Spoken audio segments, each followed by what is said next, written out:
The Denver Broncos beat the Kansas City Chiefs opening weekend at Invesco. But the stakes are higher today for Denver, trying to stay alive in the AFC playoff race. A battle in the AFC Western Division. Our kickoff is next in Kansas City.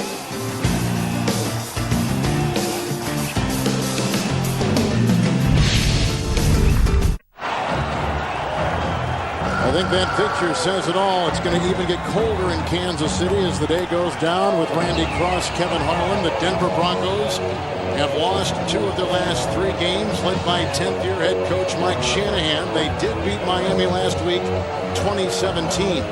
Kansas City comes in 5 up and 8 down. They've won 2 straight for the 2nd time this season. They beat the Tennessee Titans in Nashville Monday night, 49-38. When these 2 teams meet, too, Kevin, and they are shootouts. If there's one thing that the Denver Broncos don't want is a shootout. They want a very methodical game, not a trading points like a fast break basketball game. Ex-Kansas City kicker Jason Baker has the ball teed up at the Denver 30-yard line, and the explosive and elusive Dante Hall is inside the 10.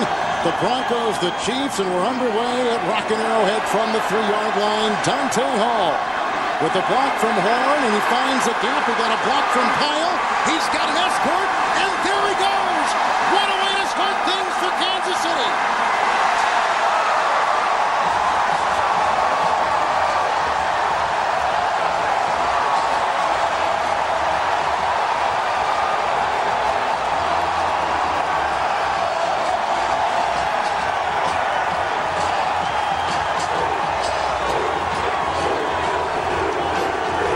You may recall a season ago, a punt return by Dante Hall beat Denver in Kansas City's Arrowhead Stadium.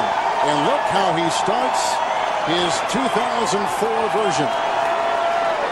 That was a perfectly set up return, Kevin. He just burst through right behind his wedge, and once he got that crease, he was gone. The extra point is away after the 97-yard kickoff return. And Dante Hall returns his 2nd kickoff this season for a touchdown. He did it to the Chargers earlier here at Arrowhead this year. Now you start with your wedge to the right, and then you're going to go start here, and then you're going to peel out to the left side. See the personal protector heads out to the left there. Chris Horn, 81. He breaks out, and then his escort, his usual escort, Stills, 55. Watch the little push at the very end, just to end all contest. And this is, if you're the kicker, this is what you have to look forward to. Stop this. Jason, 5th of his career returning a kickoff, Randy, for a touchdown in a Chiefs uniform. And just what I said, this is the kind of thing that the Denver Broncos don't want to be involved in.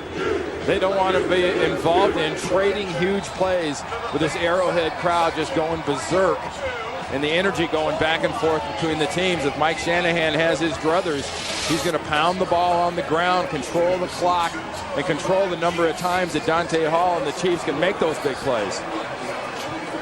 And of course, we referred to a year ago when Dante Hall did this. The Chiefs and Broncos were both 4-0 entering last year's game here at Arrowhead. And Chiefs trailed 23-17 in the 4th quarter. Dante Hall returned a punt 93 yards for a touchdown. The Chiefs won that game 24-23. Yeah, but he ran 120 to run 93.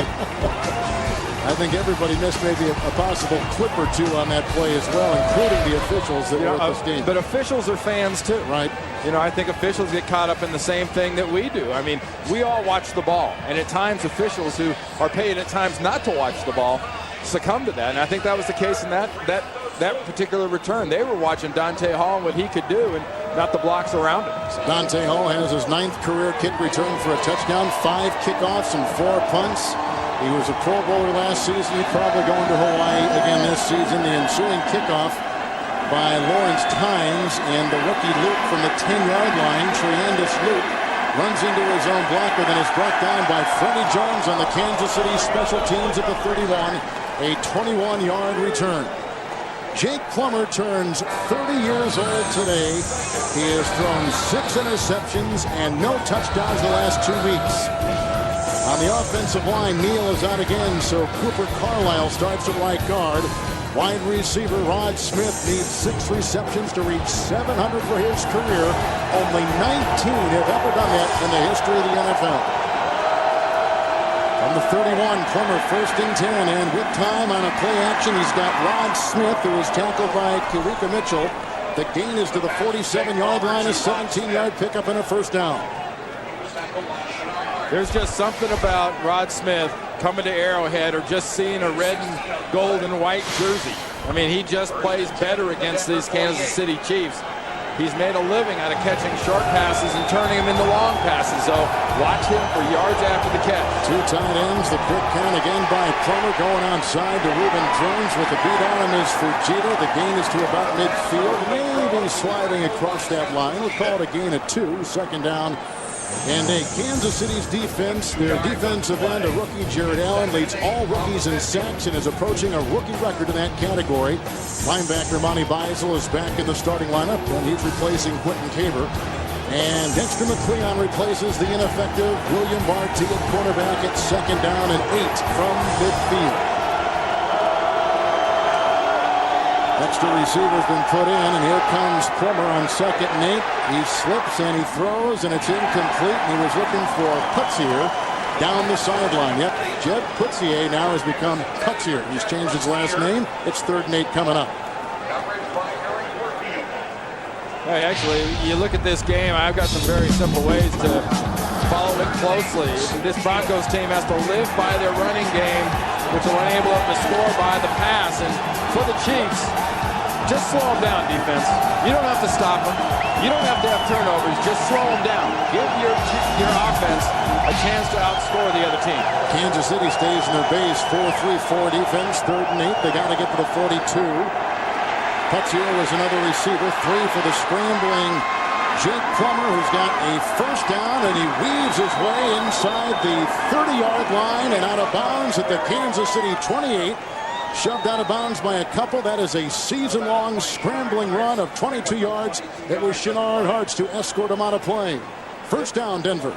This start, Kevin, for Jake Plummer just sort of typifies what kind of guy he is. He took a lot of grief this week for that gesture he made to a fan in the stands and got his fine for it. But here on his 30th birthday, he is letting it all hang out. The stuff's going everywhere. It's not exactly ball maintenance when you're running like a windmill. Luke is a receiver. That's Carswell in motion from the Kansas City 28. It's 1st and 10, and here comes Drones, who weaves his way inside the Kansas City 20, hit by Mitchell and tackled by Hartz. There's a late flag thrown where he was brought down. He is close to a first down. Now, one thing that you think about with Denver's offense, they have committed, Randy, a turnover on their opening drive in each of the last 3 games they played.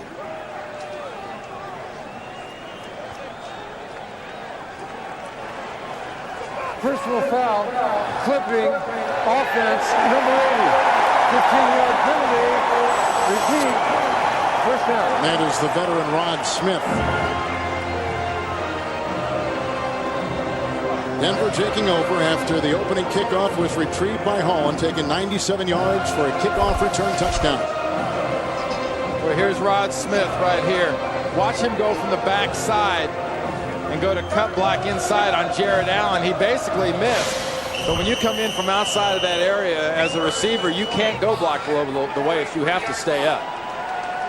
Especially when you're going into the back of somebody's legs like that. 1st and 25. They've got to get to the Kansas City 18 on this drive. A 17-yard completion to Rod Smith. A 22-yard run by Plummer.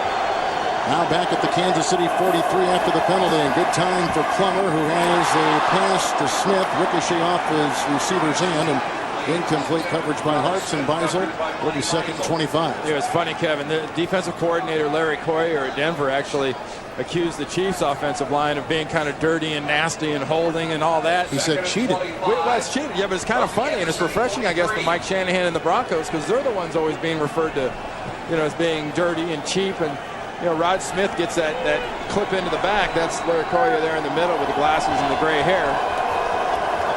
Watts is the 3rd receiver, 2nd and 25 from the Kansas City 43. Drones hit by Pyle and then stacked up and brought down, but young Willie Pyle is the one who drove him back a couple yards to the Chiefs' 45. Well, that play there is made by John Browning over there on the left side.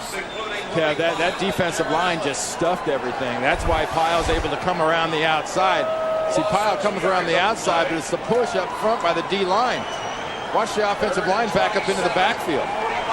The reason that corner got so short for Pyle was they were moving and pressing that Pyle backwards.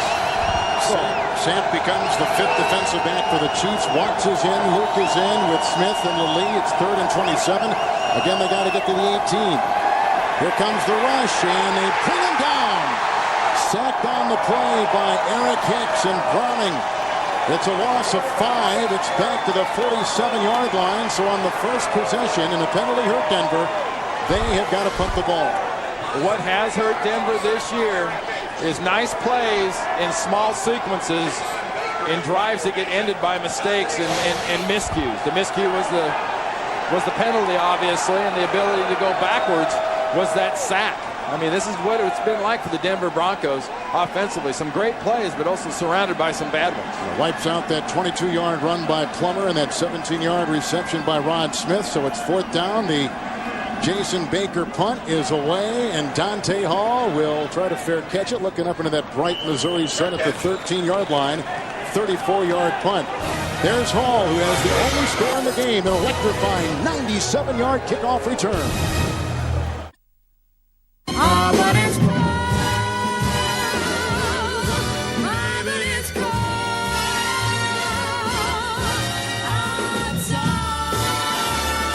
-1 with the wind chill factored in with Randy Cross, Kevin Harlan. Denver punts their first possession. This is the first possession for the Chiefs. Opening kickoff return for a touchdown by Dante Hall from the 13-yard line. Kansas City 1st and 10. Larry Johnson makes his first NFL start today, and he gets the call with a Shields block and a tackle made by Al Wilson, that very active middle linebacker for the Broncos. Gain of 2 to the 15. This is the second highest scoring offense in the NFL, and quarterback Trent Green has orchestrated 2 consecutive fourth-quarter comeback wins. On the line, Jordan Black is the 3rd different starting right tackle because of injury this year. And what about Dante Hall? He replaces the injured Johnny Morton at wide receiver this afternoon. 2nd down and 8 for the Chiefs at the 15. Horn is the 3rd receiver. Johnson again. Kenoy Kennedy tripped him up, and then he was hit in the backfield at about the 20-yard line by Lynch. It's a gain of 5, and he's still about 3 yards shy of a first down. All right, the Denver defense, defensive end Reggie Hayward leads the Broncos in sacks this season. Rookie linebacker DJ Williams among the favorites for the Defensive Rookie of the Year in the National Football League, and 5-time Pro Bowl safety John Lynch leads the Broncos secondary. 3rd down and 3. Broncos will stay in their base defense. The Chiefs have put another receiver out there, and in the slot, that is the tight end Gonzalez with Hall in motion. Green to Kennison, the former Bronco, tackled by Champ Bailey. The ball was guard free. They say he is down at the 26, and Randy, he picks up 5 on 33 for a first down. This is something that Trent Green has got to be good at, because this Denver defense does an excellent job of mixing up its looks and mixing up its fronts and mixing up its blitzes. Good example there. He had to get rid of that ball quickly because there was a blitz. Champ Bailey, nice hand fighting. That's stuff you'd like to see defensive backs get a chance to do all over the field, actually. Sammy Parker is in. 2 tight ends, including Dunn. 25-yard line, 1st and 10. Larry Johnson. Oh, it was a nice block by Dunn, but then he trips and Kenoy Kennedy falls on him at the 32. But it is a gain of 7 to the 32-yard line. Kansas City, Randy, is number 2 in the NFL in first drive points this season, right in back of the Colts. You'll hear me talk a lot, too, Kevin, about the backside of blocks. And, you know, one of the reasons that this team's so good early in the game is they're so good offensively up front with their offensive line, sealing the backside of runs. And it's also something that Denver really excels at. Now the receivers are Horn, Parker, and Johnson. In the backfield is Richardson. 2nd down for Green. It's Sammy Parker. A great move on DJ Williams and tackle downfield by Kenoy Kennedy at the Denver Broncos 45. It's a 23-yard gain, his first career catch. Let's go to Greg Gumbel in New York.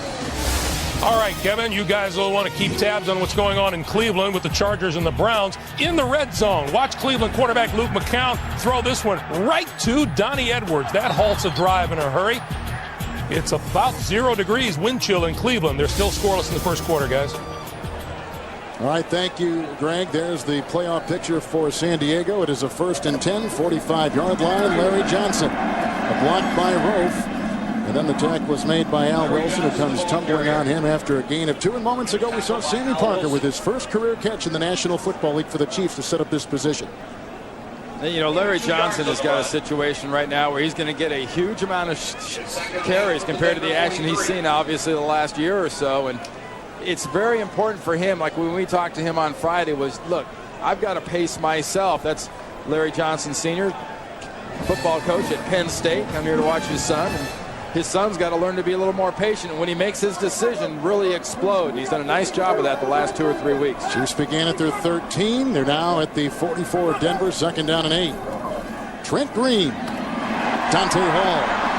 Kenoy Kennedy tries to grab him, knocked out of bounds by Nick Ferguson, who had just come in out of bounds at the 29. 15-yard pickup, another Kansas City first down. How would you like to be a defensive back going against this offense when you've got Dante Hall, much less sprinkled in? Hey, tackle me. You're Herndon trying to tackle him. He can't. He's like he's got greased. Like he's got grease all over his body. And then Sammy Parker made a nice job blocking coming back.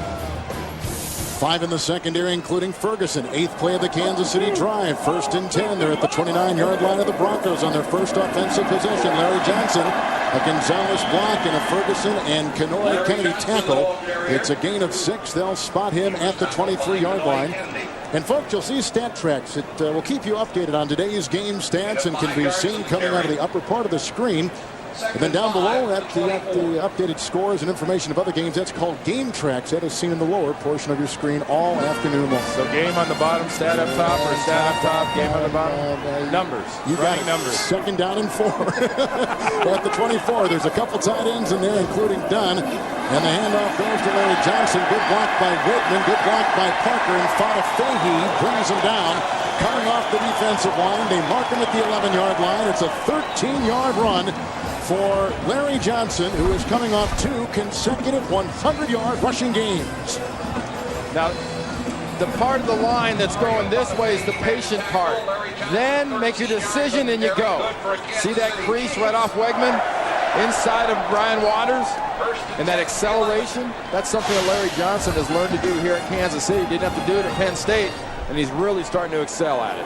11-yard line. It is 1st and 10 in the opening drive for the Chiefs, beginning back at their 13-yard line. And Trent Green, fake end around. Larry Johnson, and from behind, he is brought down by rookie D.J. Williams on the play. It is a gain of 5.5.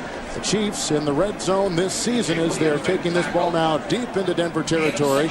They've found that kind of success, 3rd in the National Football League. And with Larry Johnson at halfback, they're different than Priest Holmes when he's in there.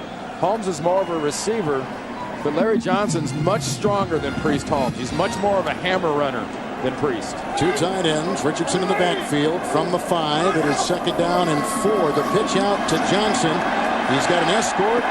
Dallas Johnson tries to get him from behind. That cannot. It is a touchdown. They were not sure if he went right over the pylon, but he did. A 5-yard touchdown run.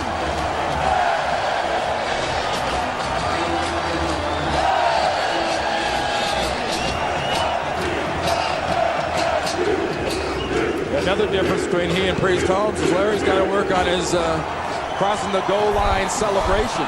You know, Priest Holmes has got his little pose thing working, and Larry Johnson sees his opening, makes his move, and kind of like rumbles, stumbles, and almost face plants. He got it in there in time, gets his extra point in there. And on that drive, there was a 23-yard pass to Sammy Parker, a 15-yard catch and run by Dante Hall. And Larry Johnson had a 13-yard run on that drive and finishes with a 5-yard touchdown run.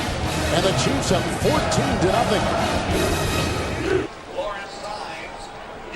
Kickoff return for the Chiefs, and Larry Johnson moments ago capping an 11-play, 87-yard drive with his 5-yard touchdown run. Took 6.5 off the first quarter clock. And we talked about defensive coordinator of the Broncos, Larry Coyer, complained about the offensive line of Kansas City kind of cheating and holding and whatnot. Well, that offensive line for Kansas City absolutely mauled the front seven on that whole drive. Tynes will kick it off in a game that means so much for the Denver Broncos. They've come out flat. They punted the first time they had it. Here's Trandis Luke on the fly from the 15-yard line and trying to bust his way up the middle before he is brought down. Kieran Fox, one of a couple Chiefs to land on him at the 36, and also Willie Pyle, a 20-yard return. 14-0 Kansas City. Get the latest NFL playoff race scenarios with predictions and analysis from CBS Sportsline's NFL experts. Just click on NFL at CBSSportsline.com. From the 36, first down and 10, Ruben Drones cracks his way up to the 40-yard line. He was hit on the play by Kawika Mitchell and Ryan Sims. I'll take that back. The running back on that play for Denver was Tatum Bell. He was tackled by Monty Meisel. Tomorrow on CBS begins with Still Standing and Listen Up. Then don't miss TV's most watched comedies. Everybody Loves Raymond and 2.5 Men, starring Charlie Sheen, followed by CSI Miami, The Late Show with David Letterman here on CBS. Second down, 40-yard line. And Tatum Bell again. And hit by Beisel, tripped up by Mitchell. Gain of 5. He's out to the 46-yard line. And the reason that Bell was out of the game last week, and I'm a little surprised, honestly, like you, Kevin, to see him in this early. He came out and they actually called this a 3rd-degree separation of his left shoulder, and that's pretty severe. Comes out just banging the ball in there, and one thing he is a nice change of pace. Ruben Drone's more of a power runner. Tatum Bell has got speed to burn. He's faster than anybody on the field. Kyle Johnson, a lead backer here on 3rd and 1, and this is Bell spurting through, and he's down to the 45-yard line, picking up 9 on 3rd and 1. It is a first down. You know, right now, this drive, starting off like this, is exactly what Mike Shanahan wants. He wants the defense to look at an offensive line, pushing them back. He wants the defense to look at a running back carrying the ball. He wants this game to get a little pace and a little rhythm to it, and a little bit more of a methodical pace than the kind of the hectic start it's gotten off to for the Broncos. Johnson remains 46-yard line, 1st and 10 for the Denver Broncos. We have the quick count. It seems every time they go up, and Rod Smith is lassoed on the play by Beisel along with Hartz. It is a gain of 3. And Rod Smith's 100th career reception against the Chiefs, the most he has had against any opponent in his long NFL career. 2nd and 7 from the 42.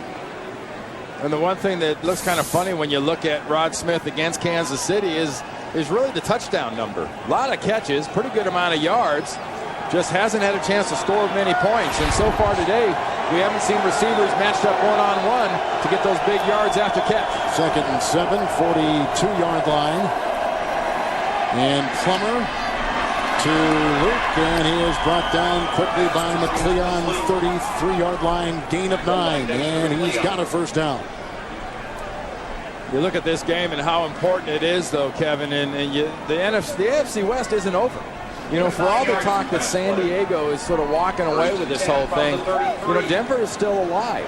San Diego goofs up in the snow up in Cleveland today, and Denver finds a way to come back in this game and win it, and suddenly they're just a game apart. 1st and 10, Kansas City's 33. Batier is a receiver atop your screen. Carswell is in the slot, handoff to Tatum Bell. Breaking one tackle of Mitchell, chased by Hartz and raced out of bounds by Pyle. He is running roughshod in this Kansas City defense to the 16-yard line, 17-yard pickup. And another Denver first down. You know, one of the things people that really don't pay enough attention to at good running backs are their lower body. Watch Tatum Bell from the waist down and the strength to go with the speed. Through a tackle. You know, no one actually ever tackles Tatum Bell on that play, and most of it is because of that leg drive he's got going. 7th play of the drive. It is a first down. Here comes Bell again. And then jumping on him was Kawika Mitchell with a gain of 4 on the play, and they spot him at the 12. If there's one thing for Denver that stands out to me as far as something they really need to improve here in the last 3 weeks if they want to go to the playoffs, is how they play in the red zone. And the 28th ranking doesn't say anything for the fact that how often they've turned the ball over and made mistakes, especially in this second half of the season, down here in the red zone. 8th play of the drive, second down, short 6. Drones in the game. It began at the 36-yard line. Here's Plummer with the great fake. He hits Kyle Johnson, who is tripped up by Hartz, but falls ahead for a first down inside the Kansas City 5. It's a gain of 6, and the Broncos will have it first and goal. There is a flag on the play. You had that quick blitz running into the heart of the line. I'm not sure if somebody wasn't offsides.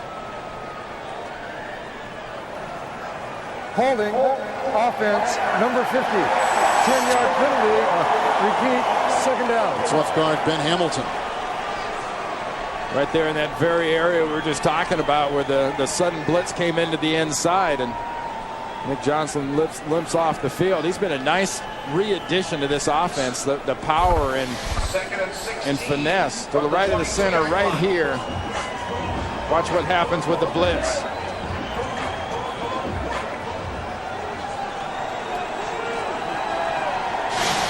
Darius Wantz becomes a receiver. Second down, 15. They got to get inside the Kansas City 7. Drones in the backfield, and Plummer going deep and looking for Lee, who is covered by McCleon. It's incomplete. It'll be 3rd and 15. He may have stepped out of bounds on that route. He was running down the sideline. Well, that's something I look to see Jake Plummer try a lot. Every time you see a receiver and you sense blitz from this defense, Jake Plummer is going to try to get a one-on-one matchup, and Mike Shanahan knows the key to that is getting the ball up and letting him run after the ball. So you watch the route right there. The left foot went out of bounds. So it is 3rd and 15 from the Chiefs 22. Luke is in motion. One of 4 receivers for Plummer. The blitz is on, and the pass is caught. Rod Smith slashing in for a Denver Bronco touchdown.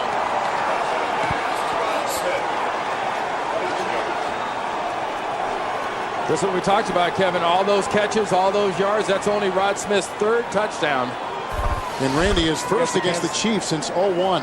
And nice job of doing just what we talked about. They're bringing the blitz, find the matchup, get your hot read, and Rod Smith running after the catch, getting himself 6 points and quieting down this Arrowhead crowd for the Broncos. Elam's extra point is coming up. That was a great pass by Plummer, and the first touchdown pass he has thrown in 3 games. On that drive, a 17-yard run by Bell, capped by a 22-yard catch and run by Rod Smith, and the Broncos are back in business. After the Broncos punted the first time they had the ball, they ripped Kansas City's defense and cap it with a 22-yard touchdown strike. Plummer to Rod Smith. It was a drive that began back on the Denver Bronco 36. So now they'll kick it off with the Broncos. Jason Baker, next Kansas City kicker. And here is, back at the 7-yard line, Dante Hall, who returned his last kickoff. 97 yards for a touchdown, but Nick Ferguson gets him here along with Rock Alexander. Flag is down at about the 18-yard line. 13-yard return there. That was a fast first quarter. Just flew by. It was. You feel like kind of the pace slowed down a little bit of the game when Denver did that? During the return of the kick, illegal block in the back, receiving team number 91. This penalty will be assessed half the distance to the goal. First down. And that is Rich Scanlon, who is guilty right there, as Hall hobbles a little bit off the field. Running touchdown for the Chiefs, a kickoff return by Hall. Plummer's thrown a touchdown pass at the end of one in a big game for the Broncos. It's Kansas City 14 and Denver 7. You're watching the NFL on CBS. There's Jake Plummer, who just threw his first touchdown pass since November 28 in Invesco against the Raiders. And it was good, I'm sure, feeling for him, as he has taken a lot of heat this week with the obscene gesture last week, the fine from the NFL. Here's a 1st and 10 for the Chiefs. They begin it at their 10-yard line. Larry Johnson. And brought down by Spragan, the linebacker. Gain of 4 out to the 14-yard line. Take a quick look here at that last touchdown by Rod Smith. Here he is in the slot. Watch the blitz. He's coming off the backside.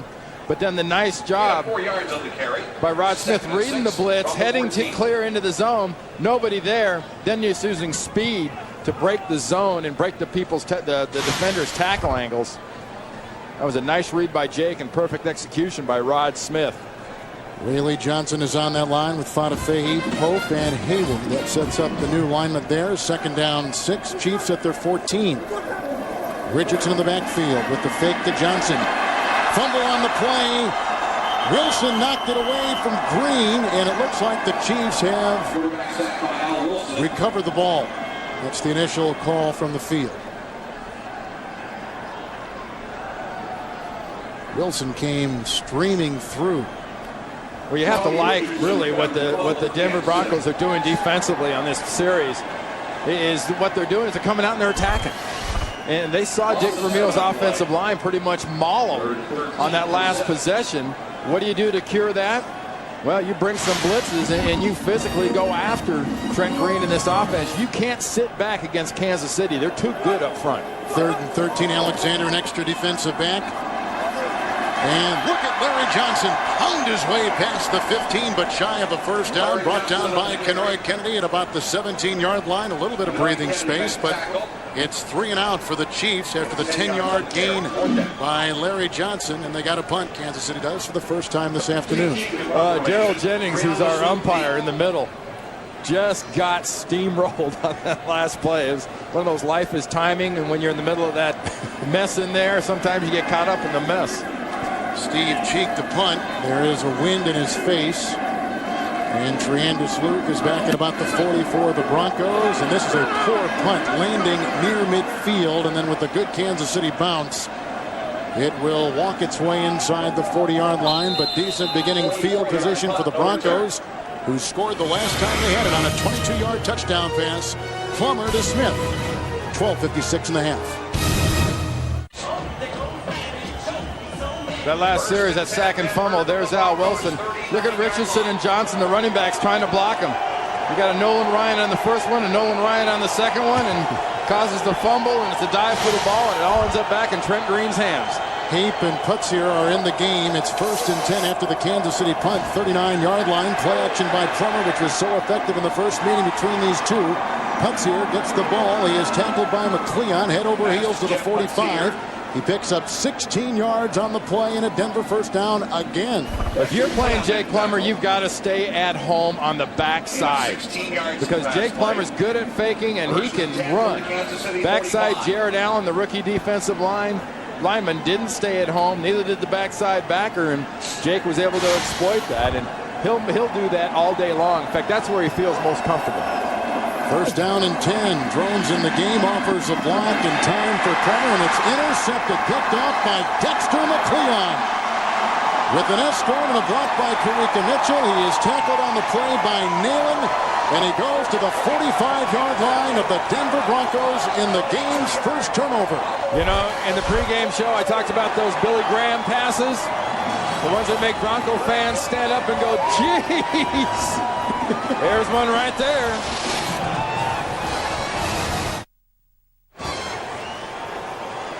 Jake Plummer has just thrown his 8th interception in the last 4 games. McCleon picks him off to the Denver 44. It's 1st and 10. The fake to Johnson, and Green will throw incomplete. There is no flag on the play. He was going for Gonzalez, who was covered by the linebackers, Spragan and Wilson. 2nd down and 10.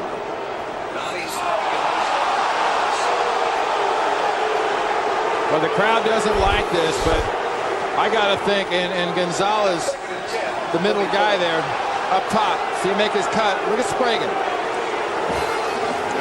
I'll be honest, I think that's good defensive play. He got there just as the ball did. That was not interference. Parker is in motion. One of 3 Kansas City receivers from the 43. It's 2nd down and 10, and he was tripped up by Kennedy. And Larry Johnson is finally brought down by Palapoy and Lynch on a gain of 6. And he's to the 38-yard line. Real quick to the interception. There's Ashley Lee. There's Dexter McCleon. Watch as Lee runs down the field. And Plummer thinks he's going to stop at the sticks. Right there. So that's where he's throwing the ball on timing. The Lee keeps going.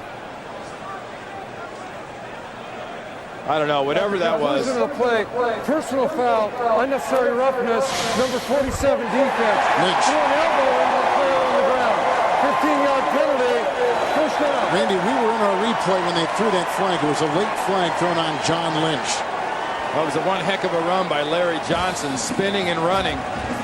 And Lynch comes in at the very end of the play. See, here's John Lynch. Watch him come in at the end of the play. Right there. That little elbow to the chops when Johnson was on the ground.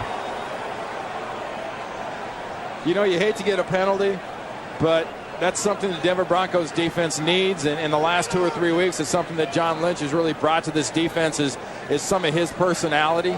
And Larry Coyer and the defense and Mike Shanahan have gotten to the point where I think they know John Lynch a little bit better, and they're putting him in positions to make some big plays. But Lynch brings attitude, and obviously not all of it is good at times, but he's a guy that will flat just light people up, and that's what this defense needs, him to hit people, not cover people. 2 Kansas City tight ends, third penalty, 40 yards against the Broncos in the game. It is 1st and 10, the fake to Richardson, and Green the time, and here comes the rush by Coleman and Falafehi, and he is devoured back at the 29-yard line. That is the second sack and loss on the play. Greg Gumbel at 6, back to the 29 as we send it to you in New York. All right, Kevin, thank you. And we'll send you to Cleveland, where LaDainian Tomlinson has scored from a yard out in the cold and the snow to give the Chargers a 7-point lead. They're in the second quarter. 11th straight game. LT has scored a rushing touchdown, guys. And Greg, he is the number 8 running back coming in this week in the National Football League with the Chargers playoff picture right there. Marty Schottenheimer is going to get a lot of Coach of the Year votes for the job he's done in San Diego. 2nd and 15. They got to get inside the 15-yard line. Here's a Larry Johnson handoff and a block by Wakeman, and finally brought down by Lynch and by Ellis Johnson as he carries them inside the 20-yard line. 9-yard gain. You talk about a little bit about what a guy like Larry Johnson brings. It's power. You know, Priest Hall's very elusive. Blaylock, a lot of speed, elusive. Johnson is fast, but he's got the ability just to flat lower his shoulder and really power through some runs. And his balance and everything else right now today, he's got 12 carries for 73 yards, and he's off to a heck of a nice, powerful start for this Chiefs offense. Base defense for the Broncos, 3rd and 6. 3 wide receivers for Green, who throws down the middle, caught by Gonzalez, tripped up by Kennedy inside the 10-yard line, wheels his way for a first down. He is near the 7, a pickup of 12, 1st and goal for the Chiefs, who began this drive on the Denver 44 on a McCleon interception of Jake Plummer. That's him in the motion in the slot there moving. Gonzalez comes out of that slot, finds a hole, gets in front of Herndon. Denver in a 2 deep with their safeties, 12, 15 yards off the ball, and is really making a big difference. Late support by the safeties. Green will eat them up in 2 deep. It's a 1st and goal after that 13-yard catch and run by Gonzalez. 1st and goal from the 7-yard line. Green to the end zone. It's caught for a touchdown. Eddie Kennison.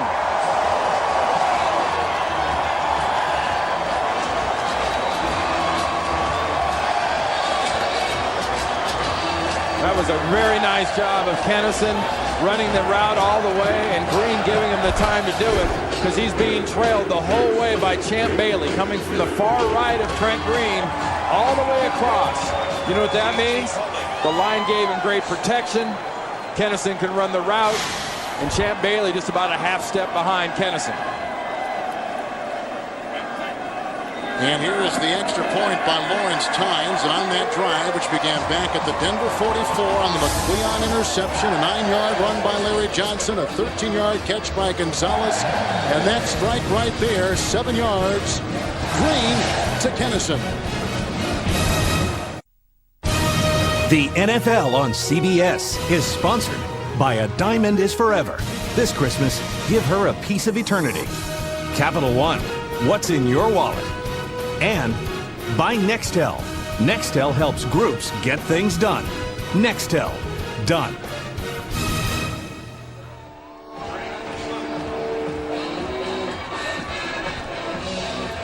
It's one below in Kansas City with Randy Cross, Kevin Harlan, the Broncos in a playoff race, tied for 6th spot in the AFC with Baltimore.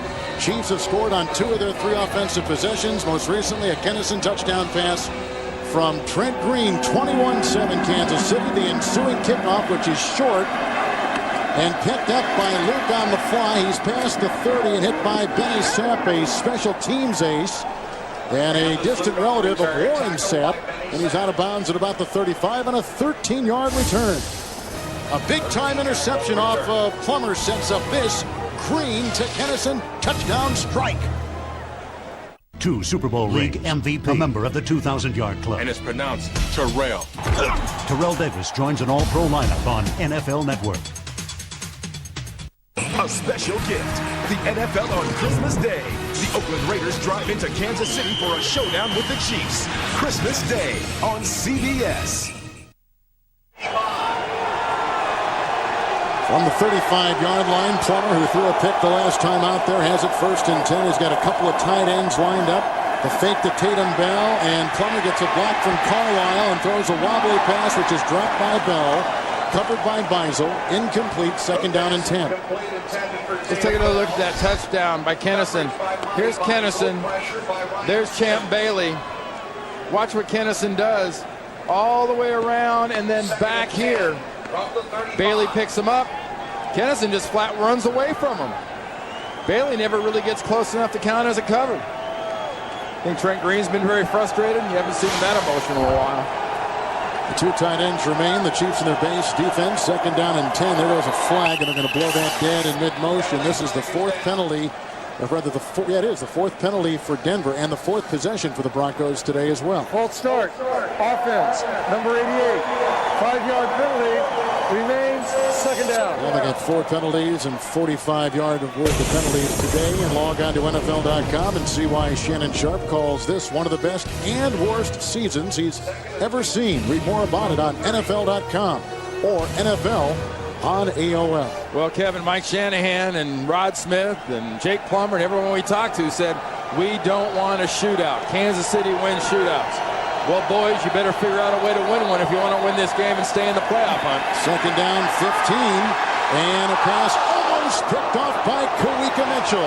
Putzier was downfield, and I think that might have been who Plummer was going through, but it was getting awful crowded in the pocket. Lionel Dalton does a wonderful job coming inside. Look at the defensive tackles push into the backfield.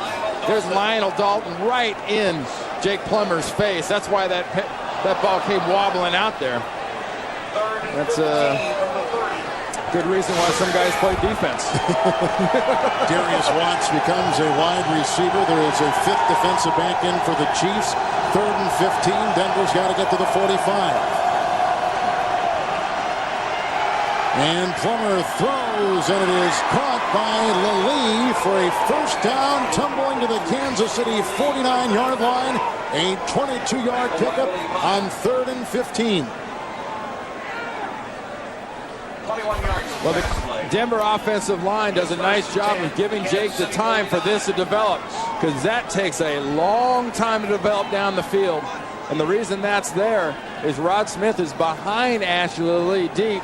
That pulls the safeties back, and that opens up that hole behind the linebackers for the lead in the 1st down. Now Watts and Luke are in the game as receivers. The handoff to Tatum Bell on 1st down and 10, and he goes right to the teeth of that Kansas City defense and hit by Browning, among others, on a meager gain of a yard. And get into the holiday spirit with Dave in the Late Show. Monday, don't miss the very funny Bill Murray.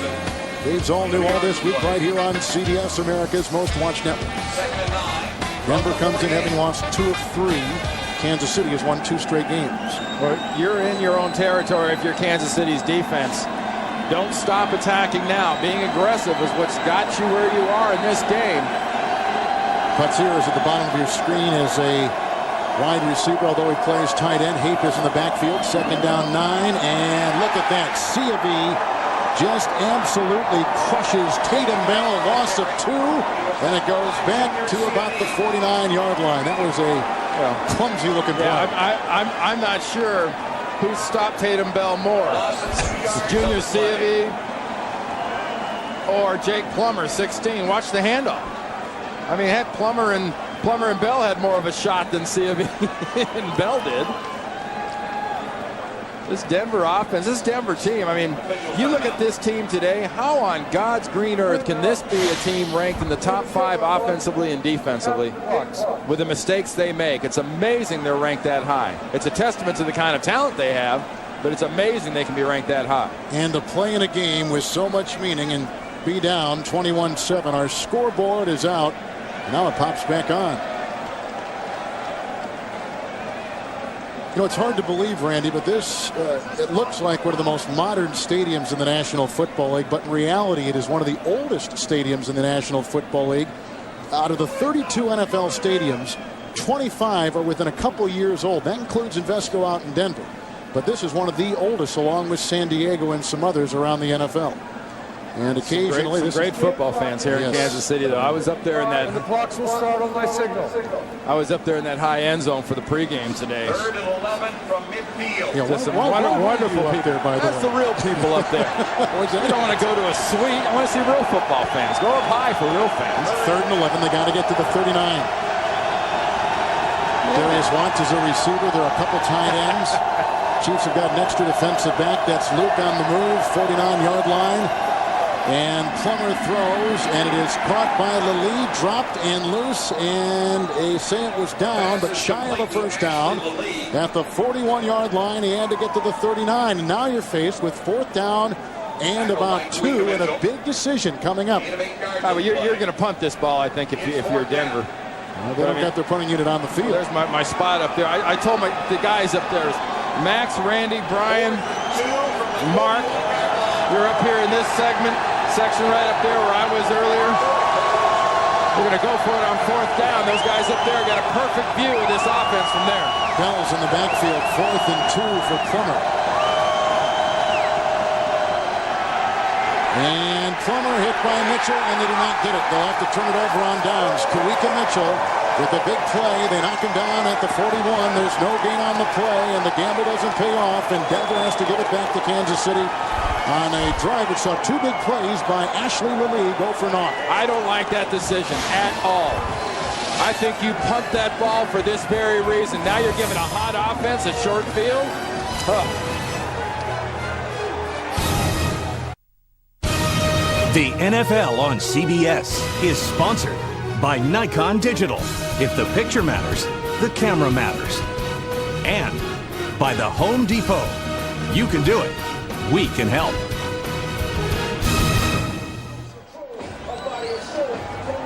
In a game of vital importance for the Denver Broncos, a gamble on 4th and 2 doesn't pay off, and the Chiefs take over at their own 42-yard line. The Chiefs have scored on a kickoff return to begin things here in Kansas City. That's the difference between desperate and I think, maybe in other games not doing that kind of thing. I don't know why Mike Shanahan did that.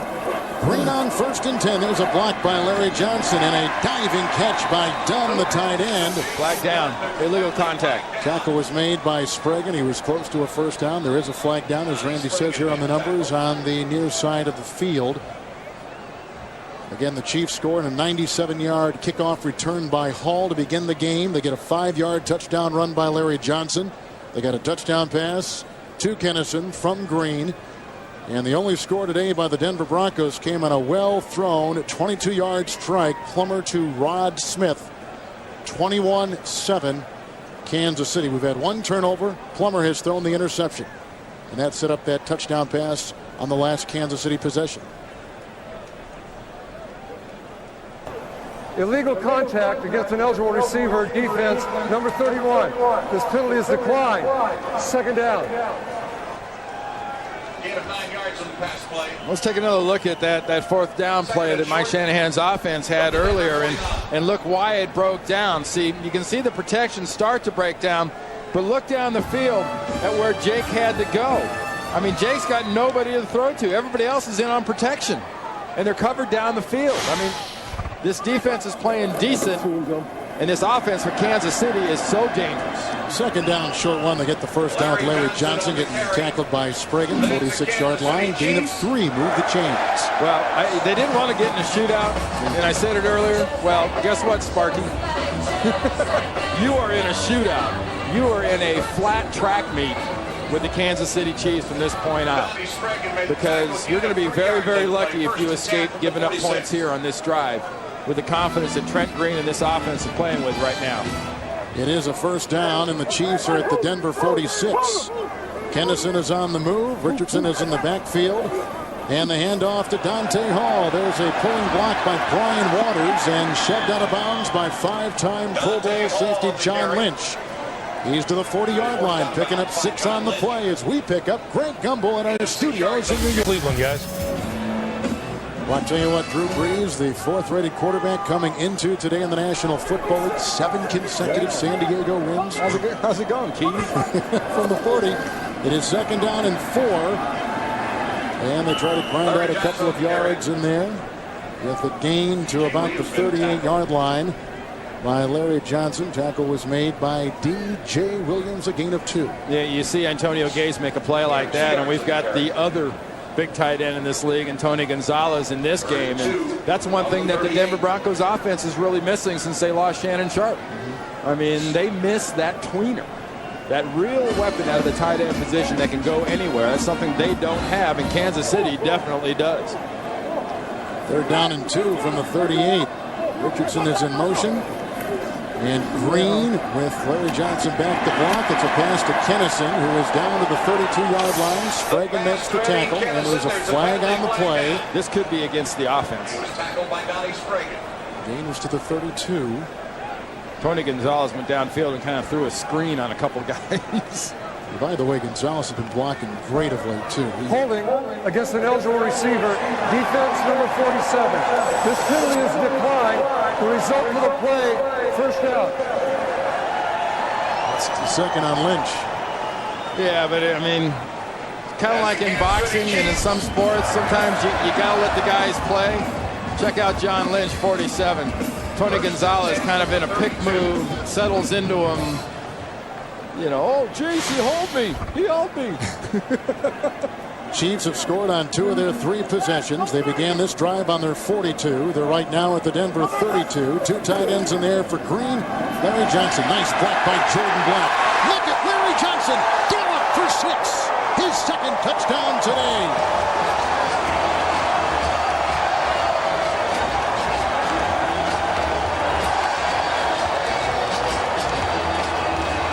There's Larry Johnson's father. He's seen a good highlight reel out of his son.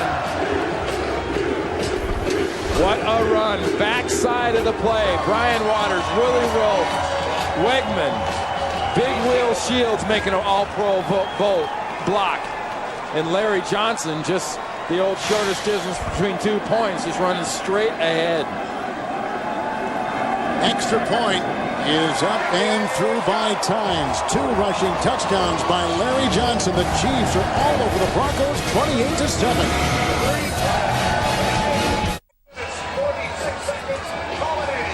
Johnson with his 2nd touchdown run. He's got over 100 yards on the ground for a 3rd consecutive game, but that was all set up as the Chiefs took over at their 42 after Denver didn't get it on 4th and 2 themselves, and they turned it back over on downs. For my way of thinking, in a game like this, you got to do it not so much knowing your team. I think you got to do it knowing the other guys in the feel of this particular game. And I think by Mike and the Denver coaches, that was a miscalculation. Really not taking Kansas City and their momentum and their offense seriously enough, because they got mauled. You know, they did it on the pass, they did it on the run, they got mauled again and gave them another 7 points. Tynes with the kickoff. Luke on the fly from the 20-yard line, and the rookie is whacked pretty hard as he gets out to the 37-yard line, and he's hit by Jimmy Wilkerson. A 17-yard return. Denver gets it back. Just look at one thing. Contact. Look at the contact between the blockers and the defenders. The blockers don't lose contact. They're always back to the guy they're blocking on. Larry Johnson has a clear path and a clear vision straight to the end zone, and that's because of the guys up front. He makes one move, runs straight ahead. 15 carries, 110 yards, and the recipient of some great blocking. Pucks here is at the bottom of your screen. Drones in the backfield. 1st and 10 for Plummer. Dropped by Drones, who has had some fumbling problems of late. Now he's got a drop pass right there. 2nd down and 10. The Nextel halftime report is coming up from New York in our CBS studios, and Greg Gumbel will be there with Dan Marino, Shannon Sharp, and Boomer Esiason. The Nextel halftime report right here on CBS. Up next from New York. Need to get Shannon on a stealth bomber and get him out here for the second half for Denver. I think they need him. A couple years ago, we saw him eat up this Kansas City Wasn't team. that the all-time receiving record for a tight end, yardage-wise? Second down and 10 for Plummer after some play action and looking downfield and chased by Jared Allen and throws on the fly, and it's incomplete. Putzier was covered by Beisel at the 50-yard line. Incomplete pass, third down and 10.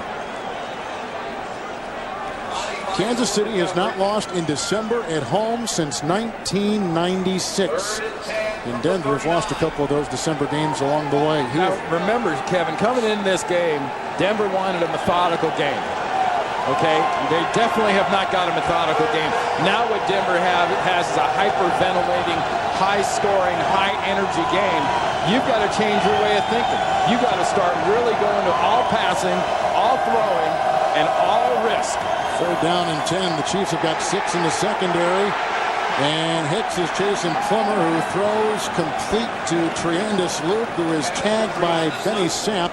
It is a gain of 6, 4 yards shy of a first down, and Denver has got a punt again. And part of that going to the all-pass, all-risk mentality, I think, for Denver is you're going to have to adjust your blocking. Because right now, your offensive line, which is an excellent run-blocking offensive line, is having one heck of a time dealing with the Kansas City pass rush. Baker to punt. And it wobbles its way into the grasp of an awaiting Dante Hall at the 17-yard line, hit by Sprague and dragged down at the 30-yard line. 13-yard Hall return, 37-yard Baker punt. Tonight on CBS, a young DA found murdered. Now 5 years later, cold case detectives retrace his last steps. And you won't believe where they lead. Don't miss a new cold case. That's tonight at 8, 7 Central on CBS, America's most watched network. You want a little incentive if you're Denver? Well, this is the incentive. There's an awful lot of names on that list before you get to in the hunt.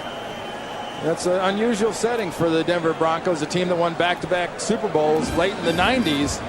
Now they've just sort of been in the hunt for the last 4 or 5 years, and it's an uncomfortable position for the Broncos. Rock Alexander is a fifth defensive back. It is 1st and 10, and after the Denver punt, Larry Johnson is drilled by Al Wilson and driven back.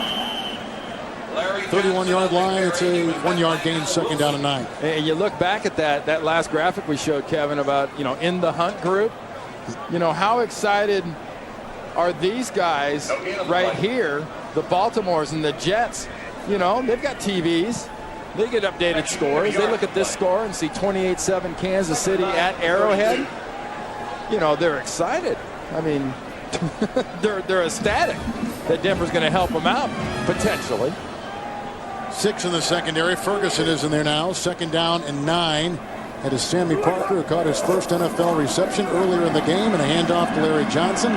Brought down again. Al Wilson was in there, but it was really Monsanto Pope and Ellis Johnson throwing him for a 1-yard loss back near the 30-yard line. Denver has taken a timeout. They burn their first.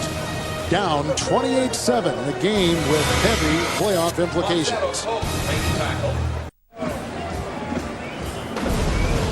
Coming up the Nextel halftime report, Greg, Dan, Shannon, Boomer, scores, news, highlights around the NFL from New York.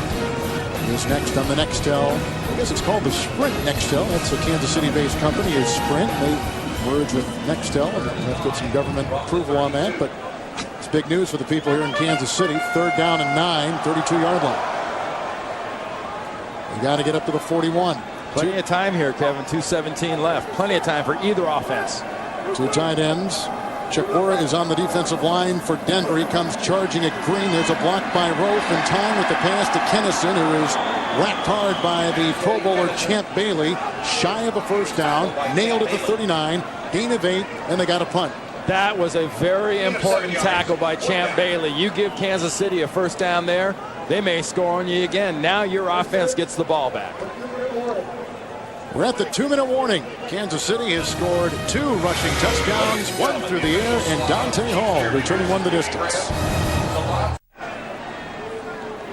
Chiefs have got a punt. Good defensive series for the Denver Broncos. A horrible Steve Cheek punt, which flounders its way to the 31-yard line and rolls out of bounds on its own accord. There's a flag far side in front of the Denver bench, 33-yard line. After that punt went 28 yards. It's going to be against Denver. Again, they've already had 4 penalties and 45 yards today. During the kick, holding, receiving team number 40. 10-yard penalty, first down. That is Jeff Schott, who is a rookie from San Diego State and a special teams performer. All right, give us now a feel for what Plummer's thinking. He's got 1:51 and a couple timeouts left in the half. Well, he's thinking, dang, I guess I got to do it the hard way. You know, he and Mike Shanahan and the Broncos came into this game with a specific plan, and if it was on one side of a huge piece of paper, what they're facing right now is on the exact opposite side of the page. This is the hard way. They had a chance at the easy way.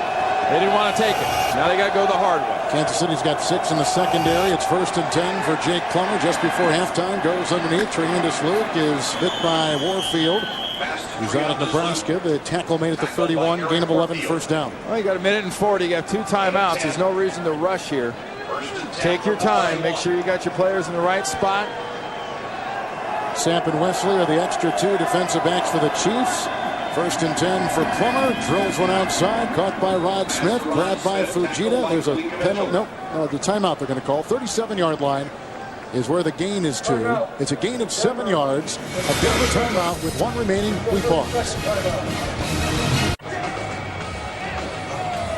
Next month on CBS, get ready for a whole new kind of crime solving. 2 brothers, one's an FBI agent, the other's a math genius. Their secret weapon, numbers. Coming in January to CBS, America's most watched network. 2nd down 3 after that timeout. Denver's got 1. Chiefs have 3. Ball at the 38-yard line. And Jake Plummer. Here comes Stills for the Chiefs. There's the pass to Putzier. Tackle is made by Kawika Mitchell and Benny Sapp. Gain of 5 to the 43-yard line. It is a Denver first down. So you get a chance, don't watch the ball. Watch Ryan Sims. He's right over Tom Nail in the center. He's doing a great job of walking this pocket straight back into Plummer's lap. 43-yard line, good block by Lepsis. 1st down and 10. The pass caught by Darius Watts. He's tackled by Warfield of the Chiefs. They're down to the Kansas City 43. It's a gain of 13. And a timeout, Denver. They began this drive on the 21. They're out of timeouts. They're down 28-7 in an all-important game.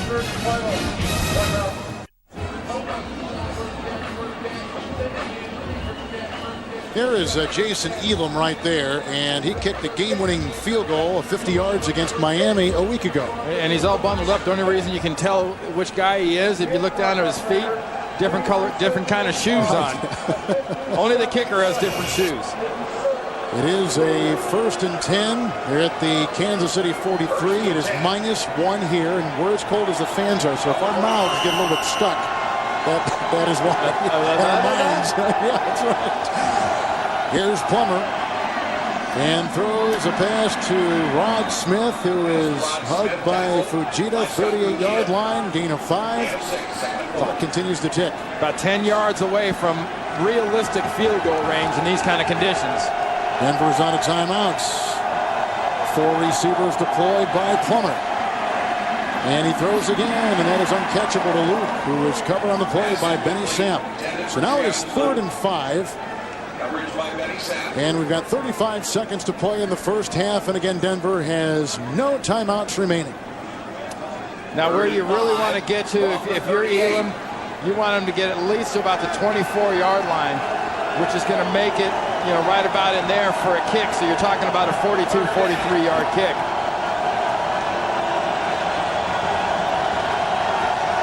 Four receivers, 38, 3rd and 5. They've got to get to the 34 for the first down. Looked like Sims was offsides, and that will blow the play dead. They were sending on a blitz. Barty was Kansas City.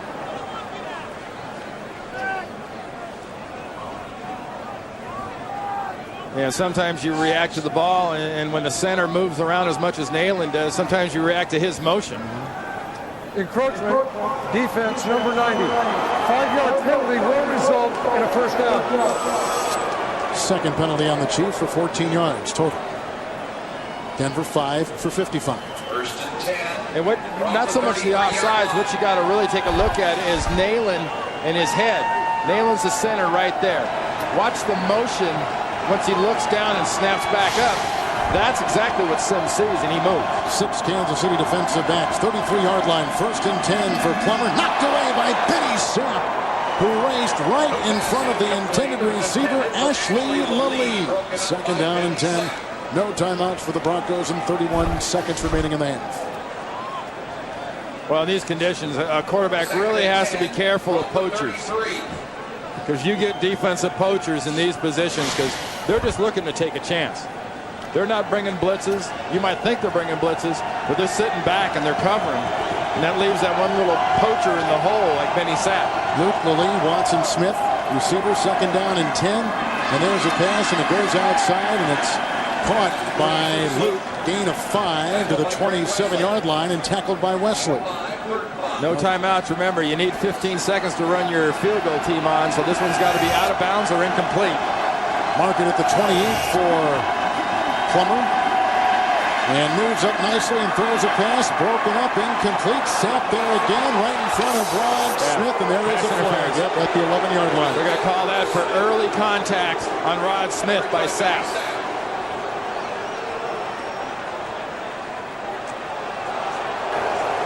Pass interference, defense, number 20. Automatic, first down. Okay, now, Randy, what do you do? This is really an interesting call coming up. First, you look at this. Come on, easy, easy. There's Sapp and Smith. Early contact is right now. The ball's not there, and he's hitting him. But to answer your question, you kick it. All right. You know, you got 7 seconds left, and honestly, maybe in some circumstances when you're really on a roll and your timing's perfect, you might take a chance at running a play here. But timing being perfect and being on a roll is not how I refer to the Denver Broncos right now. Not now, but they roll, looks like, score before halftime, and a timeout taken by the Chiefs, and they burn their first of the half, so they've got 2 remaining. This upcoming will be a 37-yard try for Jason Ealer. Yeah, I'll emphasize one thing here before we get done with this first half. It's 28-7. This game is so far from being over when these kind of two teams get together, especially out here in the AFC West. I mean, 21 points is nothing to the Denver Broncos offensively if they put their minds to it. And of course, they've got a quarterback in Jake Plummer who has led 19 game-winning comeback drives in the fourth quarter. And that is something to keep in your hip pocket. And Plummer has thrown an interception today. He has thrown a touchdown pass today. Kansas City has scored on a kickoff return to open up the game. Dante Hall racing 97 yards. They also had a Kennison touchdown reception and 2 Larry Johnson touchdown runs. But Rod Smith and Jake Plummer don't play defense. Denver's defense has to put some sort of stop into Kansas City if they've got any chance of coming back. 37-yard try by Elam. And that brings the Broncos to within a 28-10 reach of the Chiefs with 4 seconds remaining in the first half. Again, he had that game winner last week. Well, coming up next, Byron Leftwich and the Jacksonville Jaguars need a win to stay in the hunt. Well, Brett Favre and the Packers can clinch a postseason spot with a win. Or you'll see the Titans take on the Raiders. It's a doubleheader Sunday on CBS. Check local listings for the game and time in your area. Heard a funny little note about Jacksonville. You know, Byron Leftwich made a point this week that he knew he was going to Green Bay, so, you know, knew they were in a tight hunt. You know, Green Bay is leading that division, and Jacksonville's in the hunt for a playoff spot. He prepared for playing in Green Bay and Jacksonville by driving to work in the morning with his windows rolled down. I'd love to get a quote from him right now. How much that helps you when you're up there at Green Bay. I'm sure Dick Enberg and Dan Deerdorf will have that covered as well as always, and they will be, like us, a little on the brisk side, but maybe a little bit more. I think single digits is just the temperature. Then the wind chill is factored in. Last night, my wife and I were looking on the computer. Wind mile an hour off Green Bay, 50 miles an hour is what it was blowing there last night. So even if there's some of that wind left over today, it will be very chilly up there. A little ice sailing out there. There's something going on, and it's not fun. It is now Baker with the ball teed up at the 30-yard line. Watch Brett Favre throw for 300 yards now. Well, he's got a terrific December record. and it bobbles along, and Sapp got on it, and then he lets it go by, and Hall picks it up, and then he's brought down by Lewis Green out of Alcorn State, and that will end our first half. So the Broncos get a field goal on their last possession, perhaps momentum going in for Jake Plummer and his offense as they trail the Chiefs 28-10 at halftime. After this message and a word from the local station, we'll take you to New York for the next halftime report. You're watching the NFL on CBS. An important game for the Denver Broncos. They've got one touchdown pass from Plummer. The Chiefs have gotten a kickoff return from Dante Hall, Kennison a touchdown reception, and 2 Larry Johnson touchdown runs. We're back to Kansas City after this word from your local station.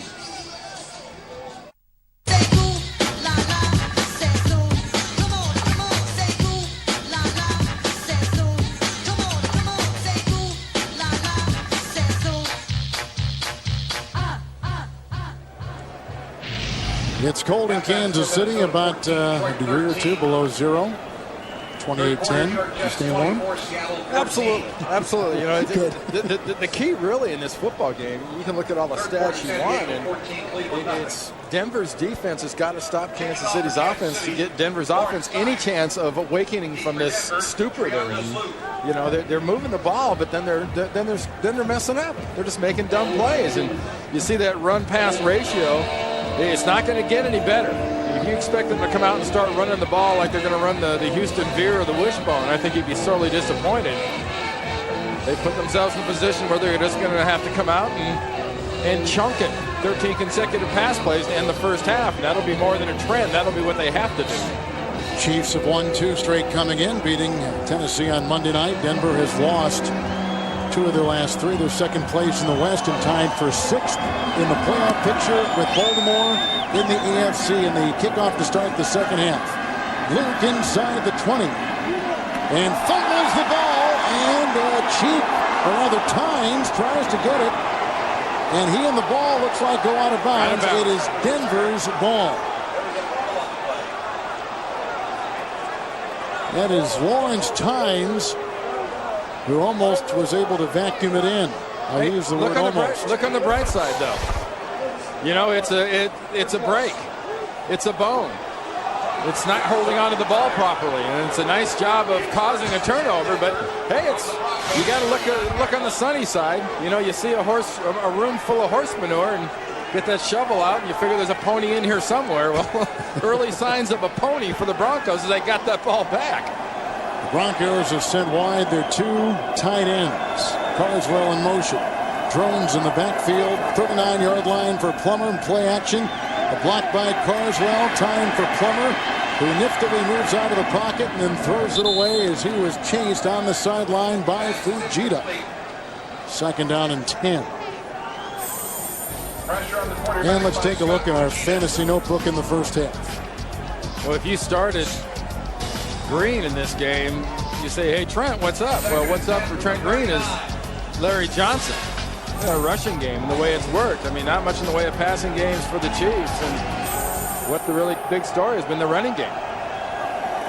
Second down and 10. And they dump it off to Drones, who is hit by Kawika Mitchell and clobbered by Hartz as he crosses midfield and nudges his way into Kansas City territory. 12-yard pickup and a first down. We talked earlier about the play selection of the Denver Broncos. 15th consecutive passing play, 13 in a row to end the first half, and now back-to-back here to open the second half. But what Mike Shanahan's football team has to do is find a spark. What are they going to do well in the passing game? Man, if you get a touchdown on this drive, it is gigantic. First and 10, 49-yard line. There's a block by Foster, but Hicks fights through it, and does Warfield, and they bring down Drones on a 1-yard loss back into Denver territory. Randy, you can see on the field, by the way, they have completely retaken the old sod, thrown that away, and put new sod in right around the hash marks and a little bit beyond. Well, you mentioned that block. That was an attempted block by Foster, because it wasn't much of a block. Second down 11. And Plummer going deep and looking for the lead, and it was intercepted. intercepted by McCleon. His second today, and down he is at the 10-yard line. And Jake Plummer throwing another interception. His 9th in the last 4 games. He now has more interceptions than any other quarterback in the NFL this year. Trying to drop it over the top. Dropped it over the top to the wrong guy.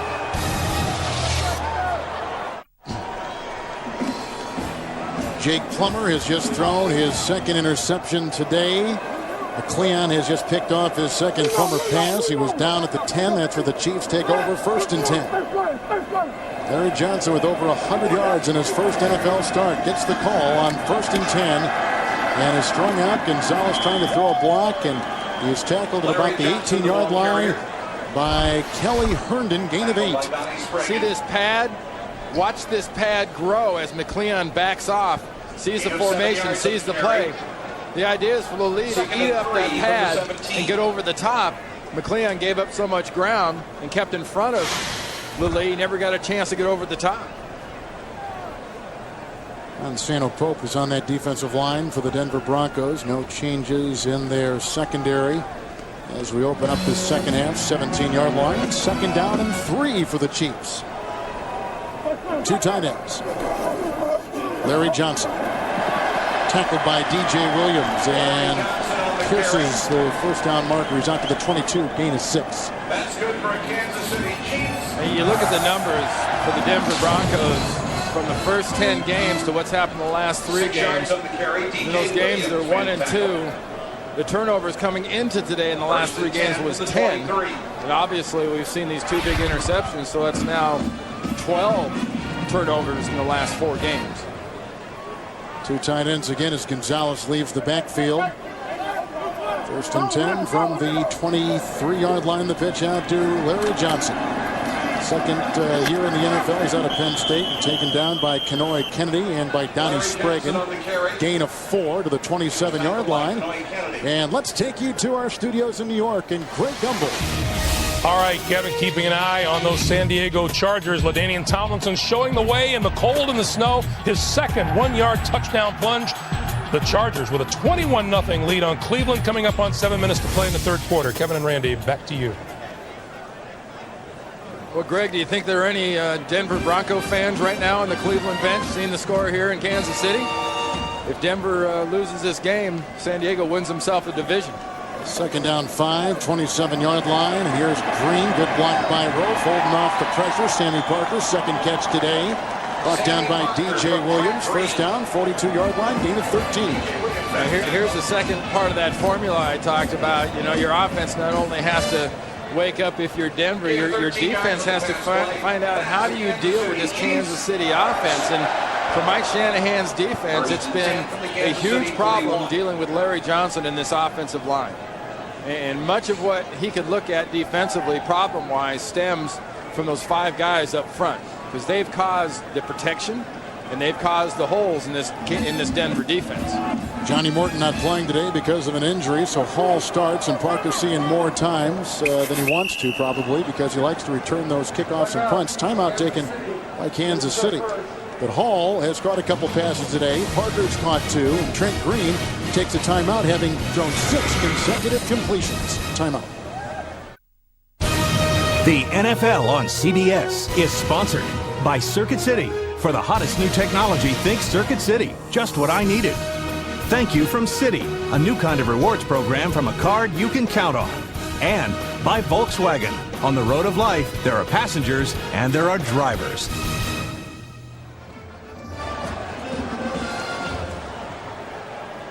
Chiefs just took a timeout. They began this drive at the 10 after McCleon picked off Plummer for a 2nd time. 41-yard line, 1st and 10. Kennison has a touchdown reception today in motion. Larry Johnson gets away from Hayward. Then he is hit and taken down. Spragan at the 41-yard line brings him down after a gain of a yard. 130 yards on the ground. 3rd consecutive 100-yard performance by Larry Johnson. And I'll tell you something that's different here too, Kevin, is if you look at this offense and the way it's been operating with a lead, you say, well, gee, do you change what you were doing? Do you do something different? Well, absolutely not. Why would you change what you're doing now? You're not exactly a a three-ring circus throwing the ball all over the field. You're running it effectively, and you're doing what you always have to do anyway with a lead. 2nd and 9, 42-yard line for the Chiefs, and Larry Johnson again, they blow that dead. Johnson on this drive has had runs of 6 and 8 yards. Parker's had a 13-yard reception. False start. Dante Hall. Offense, number 82. 5-yard penalty. Remains 2nd down. Who was taking the place of the injured Johnny Morton is Dante Hall. Well, one sure sign that, Johnny Morton he has that banged up knee, but he's also a pretty smart guy. There's Johnny Morton there behind the glass with the stocking cap on and the nice diamond earring and the heating. More importantly, the heating part. Last time we were here for the San Diego game, Priest was in that seat eating nachos. 2nd and 14. The Chiefs have got to get to the Denver 49. Denver in their base defense. Chiefs have got all kinds of guys out there right now, including a couple tight ends. Back to the 37-yard line. 2nd and 14 for Green. Good block by Shields. So it's a pass completion and a first down to Eddie Kennison, who's at the 49. Very close to a first down. Brought down by Kenoy Kennedy.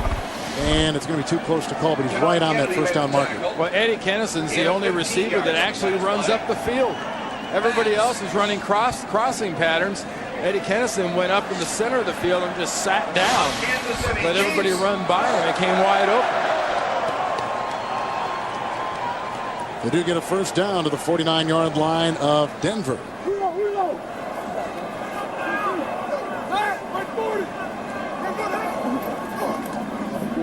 It's Larry Johnson.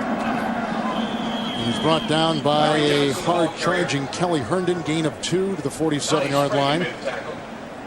And Tuesday at a special time on CBS, The Amazing Race is launching teams to new heights. See ancient battle skills become key to winning the competition. Don't miss a new Amazing Race Tuesday at a special time, 8, 7 Central on America's most watched network, CBS. What's the first thing they did? When was bungee jumping an ancient sport? Slinging. Well, they weren't jumping. They were slinging them. So I guess that was ancient. 8th play of the drive, starting back at the Kansas City 10 after the Plummer pass was picked off. 2nd down, 9.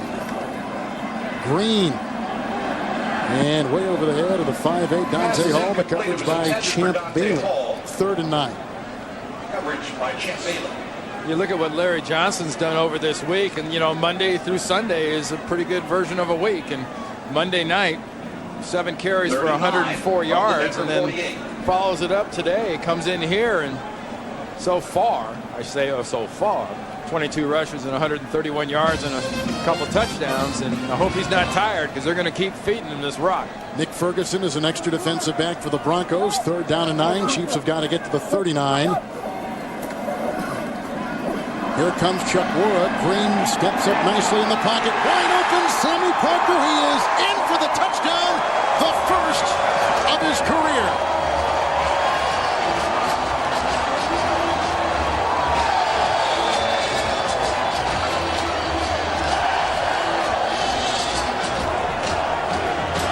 Tell you what, somebody call the SPCA, because this offensive line for Kansas City is abusing these Broncos up front. Trent Green is getting all the time in the world. Stand back in the pocket. Willie Rofe and company is just giving them all that time, and the receivers are running free. Lawrence Tynes will try the extra point. What a drive put together, beginning back at the 10 after McCleon picked off Plummer, so the Chiefs cash in on the turnover. Parker had a 13-yard reception. Kennison had a 14-yard reception. Then this 48-yard touchdown pass. Green to Parker. And the Chiefs rolling over the Broncos 35-10. Sammy Parker was a 4th-round pick out of Oregon and active a good part of the early portion of the year. With Johnny Morton out today because of injury, Parker's gotten a chance to play. He's got his first receptions of his career today, including a touchdown strike of 48 yards, his first, and the ensuing kickoff by Tynes. And Luke at about the 16-yard line for the Denver Broncos. There's a block by Drums, a great hit by William Bartine at the 31-yard line. 15-yard return. All this was set up, though, by Dexter McCleon's interception. The offensive line gave Trent Green the time. And this is ugly for the Broncos. The NFL on CBS is sponsored by IBM, the official on-demand business consultants for the NFL. And by Miller. There's good enough and there's better than it has to be. Miller, good call. -1 with the wind chill here in Kansas City. It's cold here in the booth, as it is for the fans here, but they had a great crowd at Arrowhead come to watch. Are you complaining or what? The Broncos and the Chiefs. No, I'm here with you. It's Christmas. Just an observation. 31-yard line, 1st and 10 after the Kansas City touchdown pass. Plummer hit as he throws, and that is caught by Rod Smith. Coverage by Hartz. He was inbounds, 48-yard line. It is a gain of 21 yards. And Rod Smith has just grabbed his 700th career reception. He is the 20th player all time to get that in the National Football League. Our congratulations to one of the true class guys in this business. And a pretty short list of free agents that have had 700 receptions. That's right. And Shanahan took over. Rod Smith was discovered. 1st and 10 for Plummer. And Carswell breaks a McCleon tackle, and then Beisel brings him down. Close to a 1st down, almost 10 yards on the play. Let's see where they spot at 38-yard line. And it's really up to the leaders on this football team for Denver, like Rod Smith, and go down the line on that offensive line, and Jake Plummer. And the leaders have got to stand up here. I've never seen a team, this flat in a playoff important game. And, Rod Smith comes into this game since '97 in that kind of company. And it's up to him and the other leaders in this team to take his team by the throat. Tatum Bell is in the game. It's 2nd and a yard, and Wesley, who comes up in a multiple defensive back set. They got 6 back there. A 2-yard gain by Bell. He's to the 37. Kyle Johnson is out for the rest of the game. He had injured his leg in the first half. We didn't know if he was going to come back. They've really been passing so much. They haven't really had him in there, but now they are saying he is out for the rest of the game. A leg injury to Kyle Johnson. Well, one of the advantages, you see Denver running a little while there, that no-huddle effect. Basically calling a couple of plays and just going to the line of scrimmage. It keeps Kansas City from substituting too much and gets the player personnel they really want on the field. Kansas City back to a base defense. Here's Tatum Bell on 1st and 10. Breaks a tackle of Hartz, then is shot down. McCleon was there and a couple others for Kansas City on a gain of 9. There is Dexter McCleon with 2 interceptions this afternoon. Mark the ball at about the 27-yard line. Now our NFL.com poll. Who is the NFL's Coach of the Year? Cast your vote at NFL.com. For my money, I'm going to go with Bill Cowher. Wow. And the job his staff has done. The heck with Ben Roethlisberger being the whole key. I think that coaching staff, and especially Bill Cowher, might be having their best season. Number 78. 5-yard penalty. Lepsis. Remains 2nd down. How typical is this of what we've seen on tape, not only today, but in the games leading up to this week? This is a Denver drive. A Denver drive is going to show you some sizzle, and they're going to show you a few flops too, and a little, dull thuds. They're going to jump offside. They're going to make mistakes, and to see the number of yards, you should see penalty yards, because that's what they're racking up a few too. 33-yard line, 2nd down and 6. Plummer. And deep down the middle, and dropped by Lally, coverage by Hartz and by Wesley, incomplete. 3rd and 6. Well, Shenard Hartz got kind of lucky there at the very end of that play, coming over the top, just swatting at the ball. Watch 42 Hartz come over the top of Lally, swatting at it. That ball almost snuck through there. That was very good timing. That was just a microsecond away from being an oops. 6 in the secondary. Samples come in to be the dime back. 4 receivers, platooned by Plummer in motion. Luke, 3rd down and 6. They got to get to the 27. And dropped by Luke. May have been deflected. I couldn't tell, but it was thrown back at the receiver nonetheless. 4th and 6. They're not going to punt. They're going to go for it. Tell you, Rod Smith was open on that last play. And he wasn't real happy that the ball didn't come his way. He's one of those competitive guys. I talked about, having the fire and being a leader and grabbing the team by the throat. He's one of those guys that will take charge, and he's the money guy. You can't ignore him. If he gets single coverage, you've got to find a way to get the ball to Rod Smith. A 6 yards remain in the secondary. It's 4th down and 6, and the Broncos have got to get to the 27. They're at the 33. Plummer blocked by Foster, caught by Smith. Flag is down, tackled by Barty. The yardage good enough for a first down to the 23-yard line. It's a gain of 10 earlier on this drive. Smith had a 21-yard reception. Smith came out of the slot, Kevin, was working against Barty, and Barty had his hands all over him. Pass interference, offense, number 80. 10-yard penalty, repeat, 4th down. How about that? Another penalty on the Denver Broncos, number 7. 7 for 70 yards. Now here's Rod Smith right here. Watch this.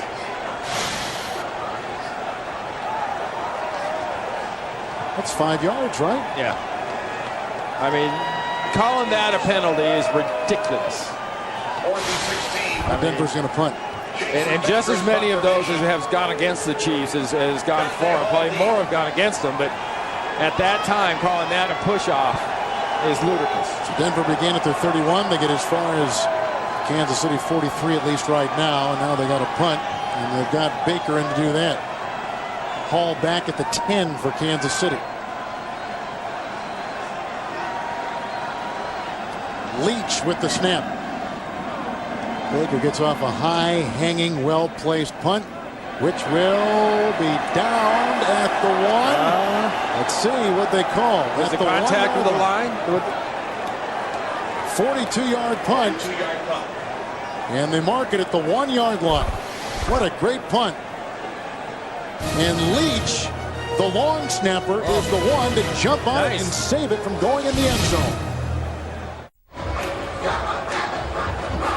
Kansas City is challenging this, saying that Mike Leach, watch him slide and somehow stop his body. They're challenging the spot of the ball, but no part of his body. Look at that. See right there? See where the turf kind of came up by the goal line from his body pushing it over? No part of his body ever touched that goal line. That is a wonderful play and an excellent spot by the officials. They can't reverse this. That one angle showed you everything you needed to see. Mike Leach, the longtime snapper. He's out of William and Mary, and he is a reserve tight end, but he is a very competent long snapper. And he used to be a long snapper. He went to 2 colleges? William and Mary?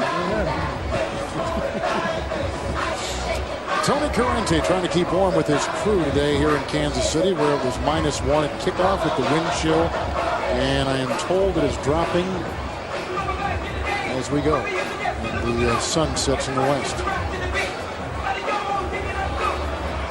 These are the replay rules. This was challenged by Kansas City.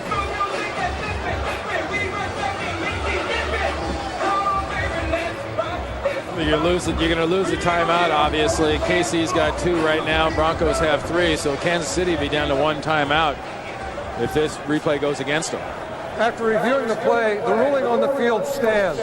Kansas City will be charged with their first timeout. It was a good call on the right call. Yeah.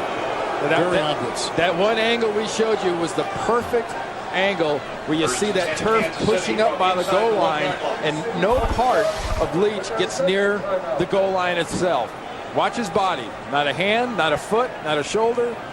I mean, his head might have been hanging over, but nothing was touching. Wasn't like scoring a touchdown. This is the second possession for the Chiefs in the second half. The first one began at the 10 after a McLeon pick of Plummer. They went 90 yards and got a touchdown pass of 48. Now they begin at the 1 after the Denver punt. First down and 10. Larry Johnson follows Richardson and sidesteps his way into the grass, but Sprague at about the 7. 6-yard gain, and Larry Johnson having the game of a career, 136 yards on the ground. Tells you all you need to know right there how Kansas City's offense is doing. Bad news for Kansas City is they lost the replay. The good news is they've got Larry Johnson in this Chiefs offensive line to get out of this hole. You talk about low gear in a four-wheel drive vehicle. You can grind out of a bad spot with this group. Second down and 4. Johnson remains. Couple tight ends and play action by Green. Tony Richardson tackled by Rayleigh Johnson, and Sprague up to the 19-yard line has a first down gain of 11 on the play. You know, we talked about Larry Johnson all day. When Priest Holmes was injured a couple years ago with the hip, Carl Peterson made the decision, while they needed so much on defense, to draft an offense as an insurance policy in case Holmes couldn't come back. So they get Larry Johnson, first-round pick out of Penn State. Well, lo and behold, a miraculous recovery by Holmes. He plays and stars, and Johnson simmers on the bench, doesn't play at all his rookie year. Now he comes in with Holmes injured again, and he has been tearing up things for Kansas City on a 1st and 10 handoff. He is brought down by Kennedy in the backfield, a gain of 5 for Larry Johnson out of Penn State. He's up to the 23. And you talk about Larry Johnson, and he and Dick Vermeil had their differences, and Dick Vermeil pointed out to him this week where he basically said, hey, look, it wasn't that I didn't want you, I wanted a defensive player. People say, why do you draft a running back? Well, this year's been a good example of why you draft a running back. And Larry says, I've learned this offense so much better. It's been hard for me to adjust to this style of blocking, this style of offense. But until you get the reps, it's hard to adjust. 23-yard line, 2nd down 5 with 2 tight ends, and play action by Green going the opposite way. And caught by Tony Gonzalez. Palpoy brings him down after a 1st down catch and run by the best tight end in the NFL. He's up to the 43. A 20-yard gain, and Tony Gonzalez with the 15th reception of 20 or more yards. 2nd most among tight ends. Only Algie Crumpler of Atlanta has more. Now you see a receiver run this far on a route with a little delay. It's because he's getting good blocking from the offensive line, and he just takes that rebound away from the other guy. That wasn't so much a pass, that was a rebound from an ex-small forward. He just grabbed that ball and took it away from him. Kansas City began at their 1, now they're breathing easily at their 44, 1st and 10. Fake to Johnson. Green has got a nice tempo to his game. Gonzalez again hit by Kennedy. Banged by Bailey, close to a 1st down at the 46-yard line of the Denver Broncos. And are they going to give him the 1st down? He's so close. All time, this is where Tony Gonzalez ranks. Pretty impressive. Someday he will be in Canton, Ohio. And he is a young man. He's only been in the NFL 8 years. 989 yards on the season. Yep. I mean, a tight end getting 1,000 yards, if you don't know, that's very special in this league. He'll be going for his 2nd 1,000-yard receiving season in his career. Parker is on the move, and the handoff goes to Larry Johnson on 1st and 10, and he climbs his way past Sprague and knocked a little bit off his horse right there. Hit by D.J. Williams, 39-yard line. Gain of 8. He's got 149 on the ground. And you look at that particular running play. Now that's a running play that Larry Johnson probably saw at Penn State. That kind of a straight stretch and bang it right behind him. What takes a while for Larry Johnson to get used to is when you see all the moving linemen in this offense, you got to be a lot more patient and willing to hold back and then burst when you run. 2nd and 2 from the Denver 39. The drive began back at the 1 after a Denver punt. Larry Johnson again. And then clobbered on the play by Sprague. He's called his name a lot today. Fada Fahey, a loss of a yard, back to the 40-yard line. Loss of a yard on the play. Well, tonight on 60 Minutes, Ricky Williams. He was rich and young and an NFL superstar. Why would he give it up? He tells Mike Wallace why tonight on 60 Minutes on CBS. I think he remembers what he said. Tell you what, yeah. What's that old song?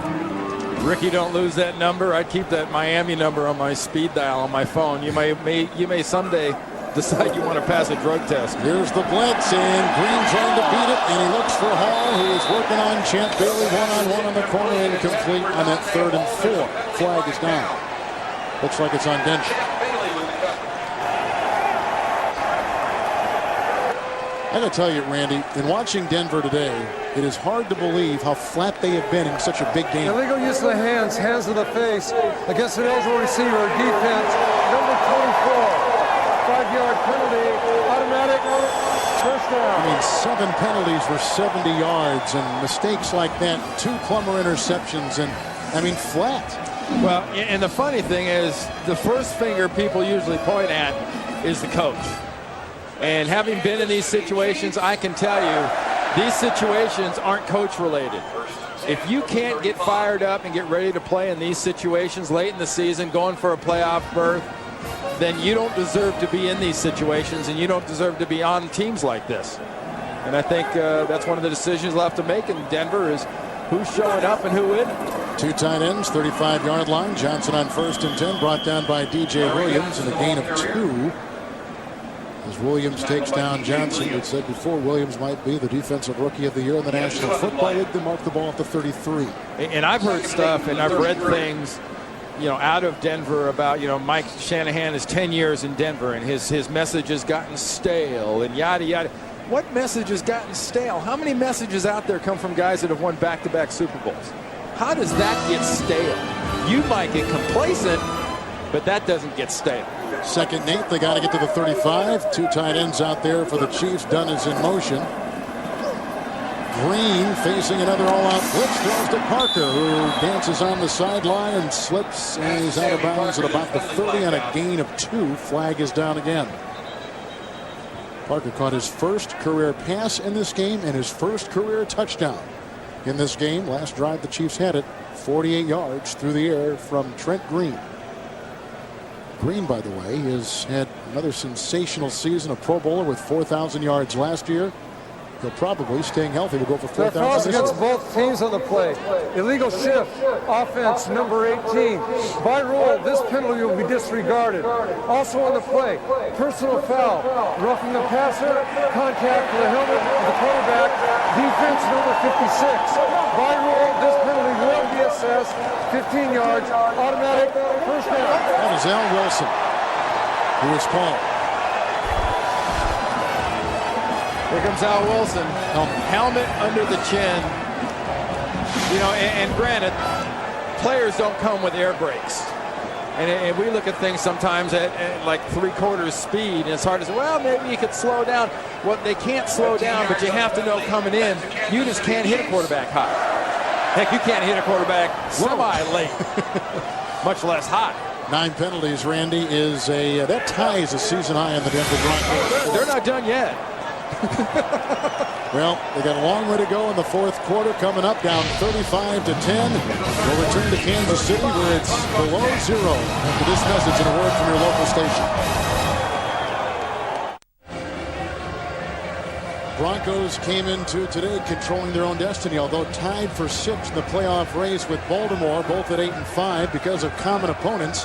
Had Denver won out, gone to 11-5, they would have been in the playoffs. Now, we don't know what's going on because they trail 35-10 heading to the 4th. You talk about happy holidays to our troops. John Lynch's dad, John Lynch, owns a radio station in Southern California, taking some of the talent down to a Army base outside of Fallujah. Going to broadcast live from there. John said to be sure to say hi to my dad. And Dad, hi. 1st down and 10, first play of the 4th quarter. Green has thrown a couple of touchdown passes today. Larry Johnson has had 2 touchdown runs, and Johnson gets the call. He is chased outside by Palapoy and then run out of bounds by Monsanto Pope. And no gain on the play. It will be 2nd down. Those are some of the scores today. These are the teams in contention, especially that San Diego 21-0. Remember, San Diego wins this game. Denver loses this game. San Diego wins their first AFC West title, I think, since Bobby Ross and Bobby Beathard were going at it down there in San Diego. 10th play of the drive. It began back at the Kansas City 1 on a Denver punt. Gonzalez with a 20-yard reception. The big play in the drive. 10th play coming up. 2nd down and 10. Green. Here comes Ray Lee Johnson. There goes the pass. Caught by Kennison for a touchdown. How in the world did he snare that away? His 2nd today, beating Champ Bailey.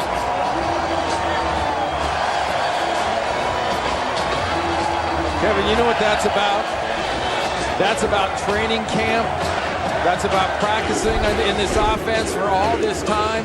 And that's about adjusting to your quarterback. Watch Trent Green throw the ball and Eddie Kennison make it work. Was he led right? Nah.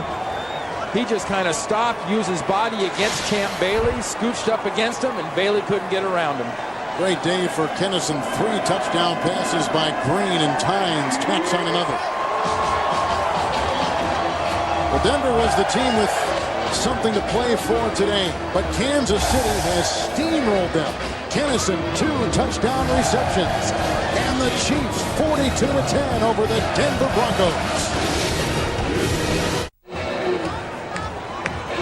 How How about a look at Kansas City's last 2 drives, Randy? 9 plays, 90-yard touchdown pass, 10 plays, 99-yard drive, and an 18-yard pass to Kennison. And Eddie Kennison does just what he told us Friday. We'd love nothing more than to help Denver not go to the playoffs. Tynes with the kickoff. Triandis Luke from the 5-yard line for the Broncos. And finds a seam and then brought down by Julian Battle at about the 35 to 30-yard return. Jake Plummer will take his team back out there. He's thrown 2 interceptions today. Green has been perfect.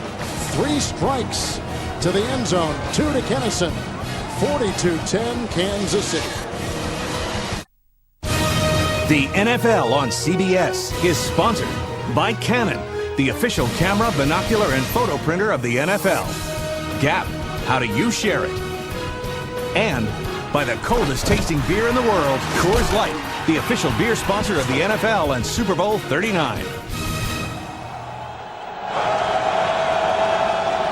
As we come to expect in Kansas City, the best and the loudest stadium in the National Football League. A great scene, 35-yard line. Down goes Plummer on 1st and 10. It was Lionel Dalton who got him 3rd sack today by Kansas City's defense. Jared Allen's going to beg him for part of that sack. And this is just another case of the pocket collapsing. Look at Lionel Dalton. He goes right through an all-pro, Pro Bowl center and Tom Nalen and just swallows Jake Plummer. 2nd down and 18 for Plummer. And that is incomplete. Didn't get any better. Putzier was out there 3rd and 18. You know, it's pretty cold here. You know, it's not 10. Wind chill, 10 degrees. It is not 10 degrees. My feet, my hands, my mouth can guarantee the AccuTrack weather isn't in the stadium. I guarantee you they're in an office building somewhere nice and warm. 28-yard line. It is 3rd down and 18. They got to get to the 45. Kansas City with 6 in the secondary. Plummer. Pocket collapsing. Here comes Fujita. Plummer's got to throw. Luke with the catch right in front of Bartini. Flag is thrown. That's going to be defensive. He was out to maybe the 30, a face mask. Out to the 38, Randy. It was a gain of 11 on the play. They had to get 18. They had to get to the 45. I don't know if he tackled him by the face mask, but he used an awful lot of his head to pull him down. Triandis Luke out of Alabama.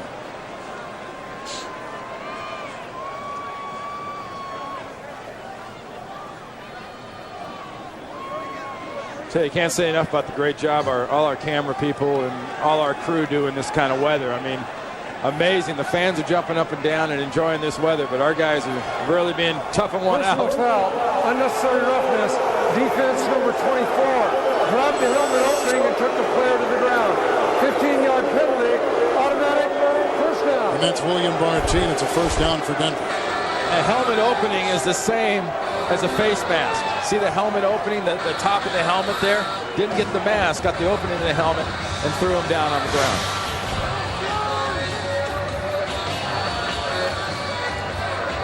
Six defensive backs remain for the Chiefs. Denver at the Kansas City 48, 1st and 10. 5 receivers out there for Jake Plummer. 30th birthday today. That's off the fingertips of Sapp on a pass intended for Rod Smith. Went over 700 catches today, or hit 700 catches today with his reception earlier in the game. One of 20 to do that in the history of the National Football League.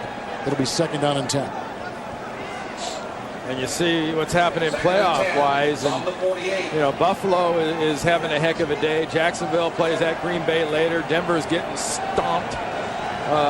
Cincinnati's going to be gone because they're being handled right now by Buffalo. 2nd and 10 from the 48 of Kansas City. Here comes Wilkerson, and down from Browning. Wilkerson came and flushed him out of the pocket, and Browning finished him off. That's the 4th Kansas City sack today. Let's go to Greg Gumbel in New York. All right, Kevin, many of our viewers today will see in our big doubleheader game Jacksonville at Green Bay with big playoff implications. In Green Bay, it's 12 degrees. The wind chill is 3 below. How do you think those Jacksonville players are going to feel at 63 back in Florida?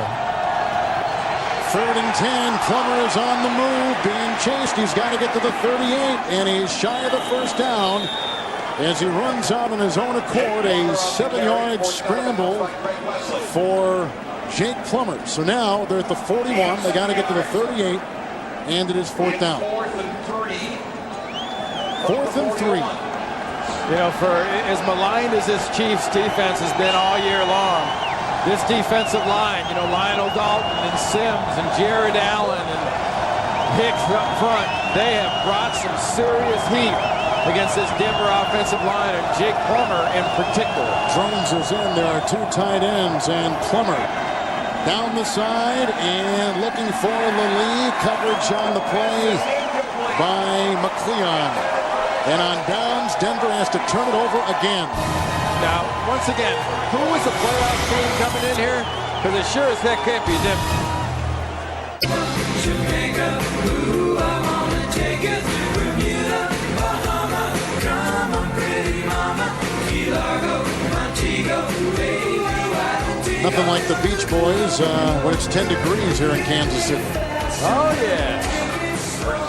You know what, it's not a day on the beach for our camera people, but, you know, There's George Lopez. Sometimes when the sun's shining on you, you're always at the beach. From the 41-yard line after Denver gives it up on downs, Green 1st and 10. Throwing incomplete. Bobbled and dropped by Hall. Covered on the play by DJ Williams, the rookie linebacker. Tuesday at a special time on CBS. The Amazing Race is launching teams to new heights. See ancient battle skills become key to winning the competition. Don't miss a new Amazing Race. Tuesday at a special time, 8/7 Central on America's most watched network, CBS. How about those 2 possessions, Kev? Remember that 99-yarder started with Kansas City challenging the spot. Yep. Green has thrown 3 touchdown passes today. 2nd down and 10. And there's a fumble on a hit by DJ Williams. And the Broncos are saying they've got it at the 36. And let's see. As they unravel the pile. And Kansas City retained it. They fall on the loose ball. Well, remember, Trent Green's had sore ribs and just a basically sore back for the last month and a half of the season. What's that tell you about a guy like Trent Green? He got the ball. He got the ball back. As hard as he got hit and blindsided, he probably figures he's got about twice as many ribs on that right side now, because once you crack him in half, you got twice as many. Right. Well, I see. Timeout taken by Trent. 3rd and 16 is coming up. It's been a long year for him and this team. Hard to believe that they come in 5-8 today, the way they pounded Denver. Timeout. The NFL on CBS is sponsored by Burger King, who remind you to have it your way, and by UBS, a global financial firm with the heart and soul of a 2-person organization, you and us.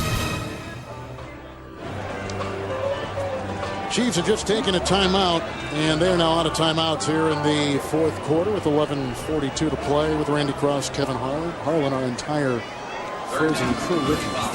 3rd and 16. The crowd's getting awful jovial around here. They're having all kinds of fun. Those that have stayed are enjoying this. Chiefs have got to get to the 48. And outside they go to Dante Hall, and he slips on this turf and then is brought down by Kelly Herndon at the 38-yard line, gain of 4. And a true sign you're having a good time, you just start throwing money around. You know what? My team's doing good. I don't need this. You take it. Now, here's a nice act. Here's a good deal. So this guy picks it up. Look at this. Watch this face. Hey, Merry Christmas. It's real. That was a good shot by our crew. They're throwing money in Kansas City. So the Chiefs can't do anything with it. They began at their 41. They got it when Denver gave it up on downs, and so now they got a punt, and Steve Cheek is back to let it fly to Luke. He was back at about the 25, and the rush was on. Triandis Luke. It wasn't much of a punt. No, it wasn't. It's about the 34, 33-yard line. Let's see where they spot the ball. 38. Oh, 38 was where that was hit before. That's right. It was hit on Benny Samp. And here tonight on CBS, the Miami Dolphins, Ricky Williams. Why would he give up NFL superstardom? He tells 60 Minutes tonight. Then catch a new episode of Cold Case, followed by Gary Sinise and Hallmark Hall of Fame's Fallen Angel. tonight on America's most watched network, CBS.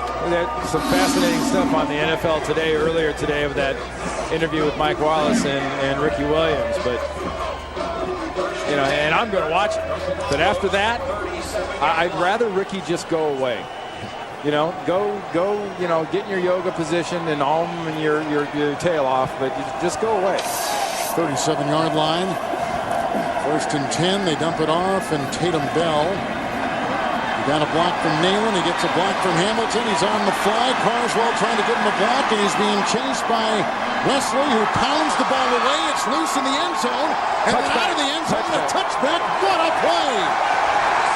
What a play by Greg Wesley of the Kansas City Chiefs,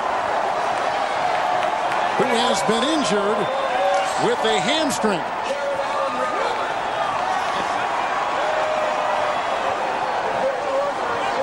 What hustle. Here's Wesley right there. Now watch the arm come around and whack that ball out. What a nice job that is. Nobody recovers the ball. It goes out of bounds through the end zone. Touchback, Kansas City ball. Just take that little clip of that play. And that is the Denver Broncos effort today in a nutshell. That is it. Just one little clip of tape would tell you exactly what kind of day this has been for Denver. That just goes to show you that, you know, whether it's game 15 and you're out of the playoffs or game 5 and you're right in the middle of everything, that the players in the National Football League rarely will give up, especially on a 10-degree day when you're leading 42-10. It would have been very easy to let that guy go, but not Wesley, not that defense. New quarterback is Todd Collins for the Kansas City Chiefs, the one-time heir apparent to Jim Kelly in Buffalo. He has only thrown one pass this season. He's at the 20 with the touchback, and it's 1st and 10.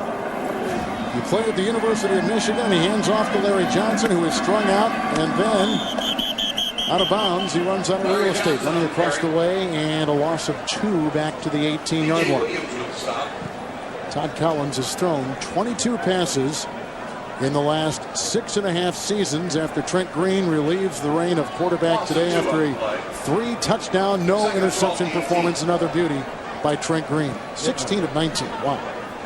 And after you have a linebacker play chiropractor on your back too, it's nice to have a backup that can come in and relieve you so you don't have to take any more adjustments. Chris Wilson is in for the first time. He was a high draft pick out of Pitt. We'll talk about him in a second as the handoff goes to Larry Johnson. The tackle was made by Al Wilson. It's a gain of 4. Chris Wilson broke his leg in camp, was active today for the first time, and just saw his first play in the National Football League. Well, I talk all the time about those tweeners, Kevin, and having a guy like this at tight end to complement Tony Gonzalez, you know, from the Chiefs' standpoint, is almost like having an Antonio Gates to stand next to Tony Gonzalez in the huddle. You know, if you've got a guy that can run and move and do the things that a Gates can, and really the coaches here think that that's the kind of talent they have in this young tight end. 22-yard line. It is 3rd down and 8. They got to get to the 30-yard line. As Collins throws his second pass of the season, which is almost picked off by Pro Bowler Champ Bailey, incomplete. 4th down, they got a punt, 3 and out for the Chiefs, who just saw a terrific defensive hustle play by Wesley knock out what appeared to be a sure touchdown by Denver out of the end zone. Right down here.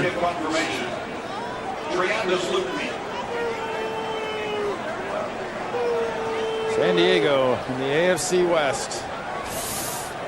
They're going to win this division because of their blowout at Cleveland and the falling upon the face that Denver's done here in Kansas City.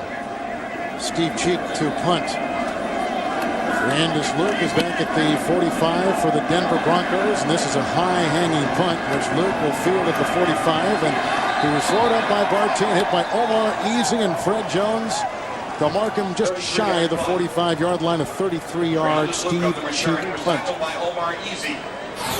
December 31st, CBS Sports jumps into the bowl season when Arizona State challenges Kyle Orton and the Purdue Boilermakers in the Vitalis Sun Bowl. 2 o'clock Eastern, New York, New Year's Day on New Year's Eve Day here on the CBS. It is the 31st, isn't it? New Year's Eve. That's a great game. That's been a real tradition at CBS, that game down there in beautiful El Paso. 1st and 10 at the 45. Plummer has thrown a couple of interceptions today, and this is a handoff to Garrison Hurst, who is slipping by Mitchell and then brought down by both Wesley and Beisel. Tackle at the 44, gain of 11. It's a first down. One of the rarest things in all of sports, a guy that wins the comeback player of the year twice. Garrison Hurst. With the Champ Bailey and the frustration on him, 1st and 10.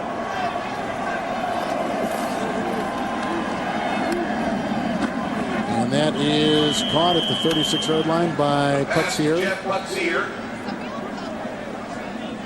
Gain of 8 on the play. Tackle by Beisel, who started today. One thing for Jake Plummer is his 30th birthday today. I hope his 29th was fun, and maybe his 31st will be a good time, but I know there's very little about his 30th he's going to enjoy. Jake Plummer is now going to be 0-4 as a starter in Arrowhead Stadium with Arizona and Denver. He will have thrown 3 touchdowns and have 7 interceptions in that time. Second and a short 2. Oh, busted play, and Plummer goes down. Kawika Mitchell read it and brought him down. Quarterback sack. Loss of 3. Back to the 38. Kansas City's got 5 sacks on Denver. Here is something interesting. Jake Plummer has been sacked coming into today 9 times, and he's been sacked 5 times today. Almost a whole season's worth of sacks in one game. Just, you got to say Gunther Cunningham and his whole defensive staff did a wonderful job game plan wise, getting ready for this game and getting their defense ready to execute their plan. 3rd and 4, they enter the backfield, 38 of Kansas City. Plummer had it hit, I think, as he was going through on his follow through. And the flag is down. Flag's down, but he was trying to stop his arm. Bring it back. He was trying to stop his arm, and the ball just came out. It looked.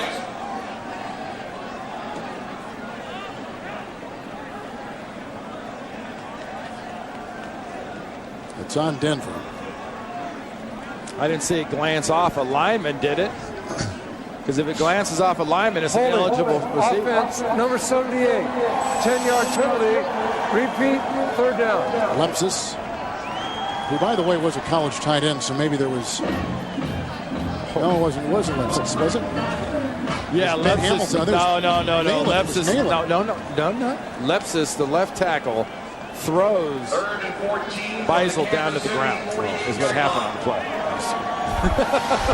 Lepsis is the left tackle throwing Monty Beisel down, or using his momentum to help him go to the ground. 3rd and 14, they got to get to the 34. 10 penalties, a season high in the Denver Broncos this afternoon. There's another sack, number 6. This time they have Stills and Kawika Mitchell.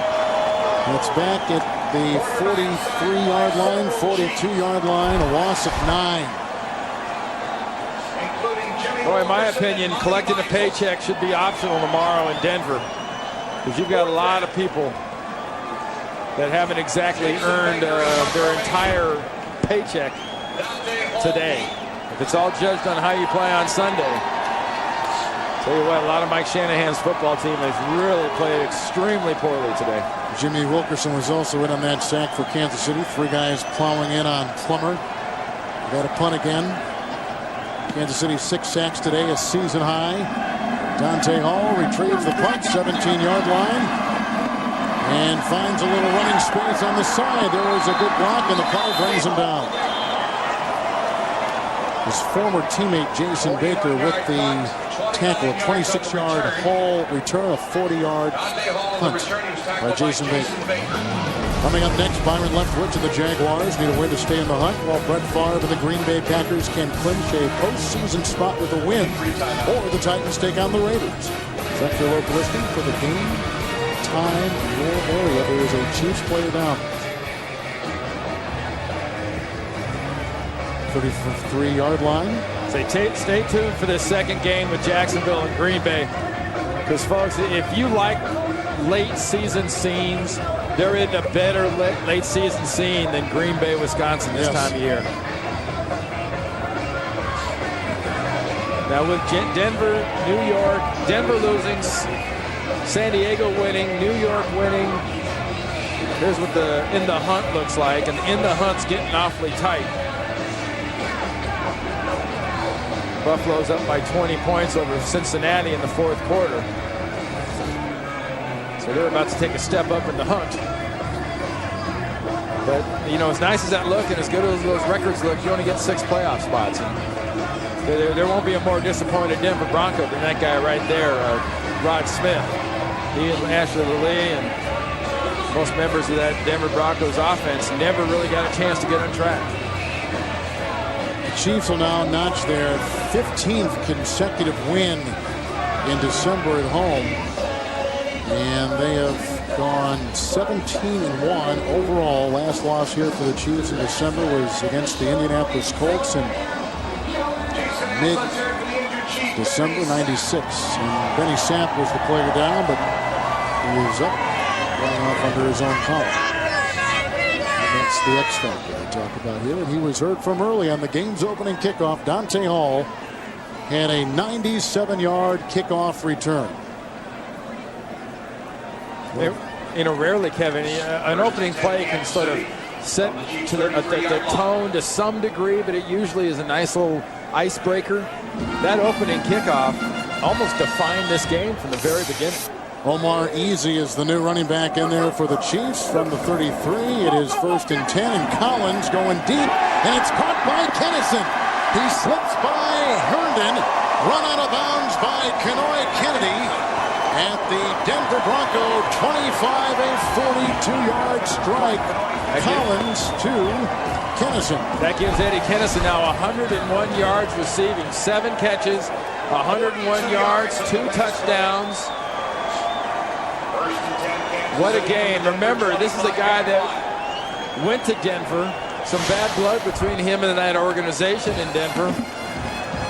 And it is just a sweet taste for Eddie Kennison to have this kind of a game and contribute to, as he said, Denver maybe not going to the playoffs. Easy remains, and he gets the call on 1st and 10. Lynch brings him down. That's Omar Easy's first carry of the season, first carry of his career. Gains 4 yards, and he's down to the 21-yard line. We told you the tacklers, including Lynch.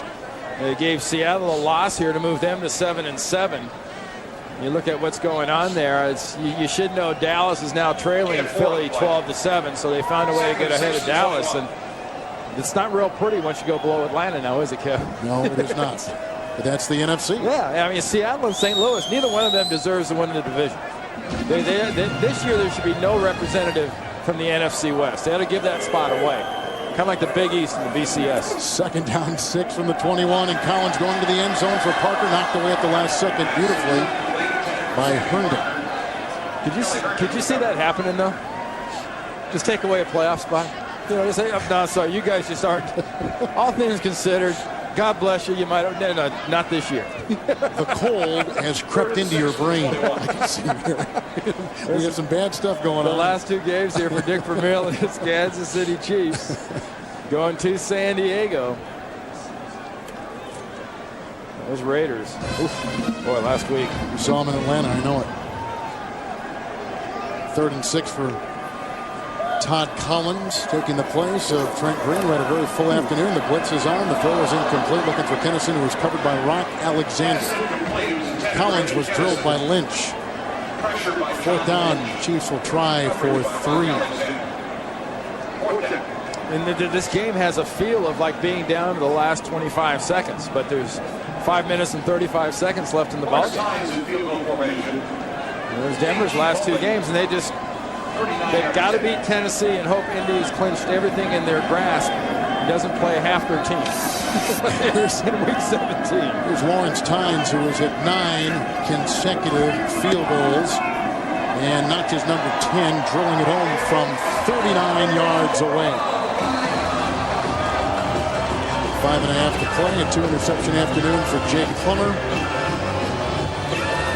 But this is a game that saw the curtain go up and the lights put on the game's opening kickoff on Dante Hall, who won the game last year with the punt return against Denver and set the tone for this year's game with this kickoff return. We told you early, The Denver Broncos told us repeatedly we don't want to get in a shootout.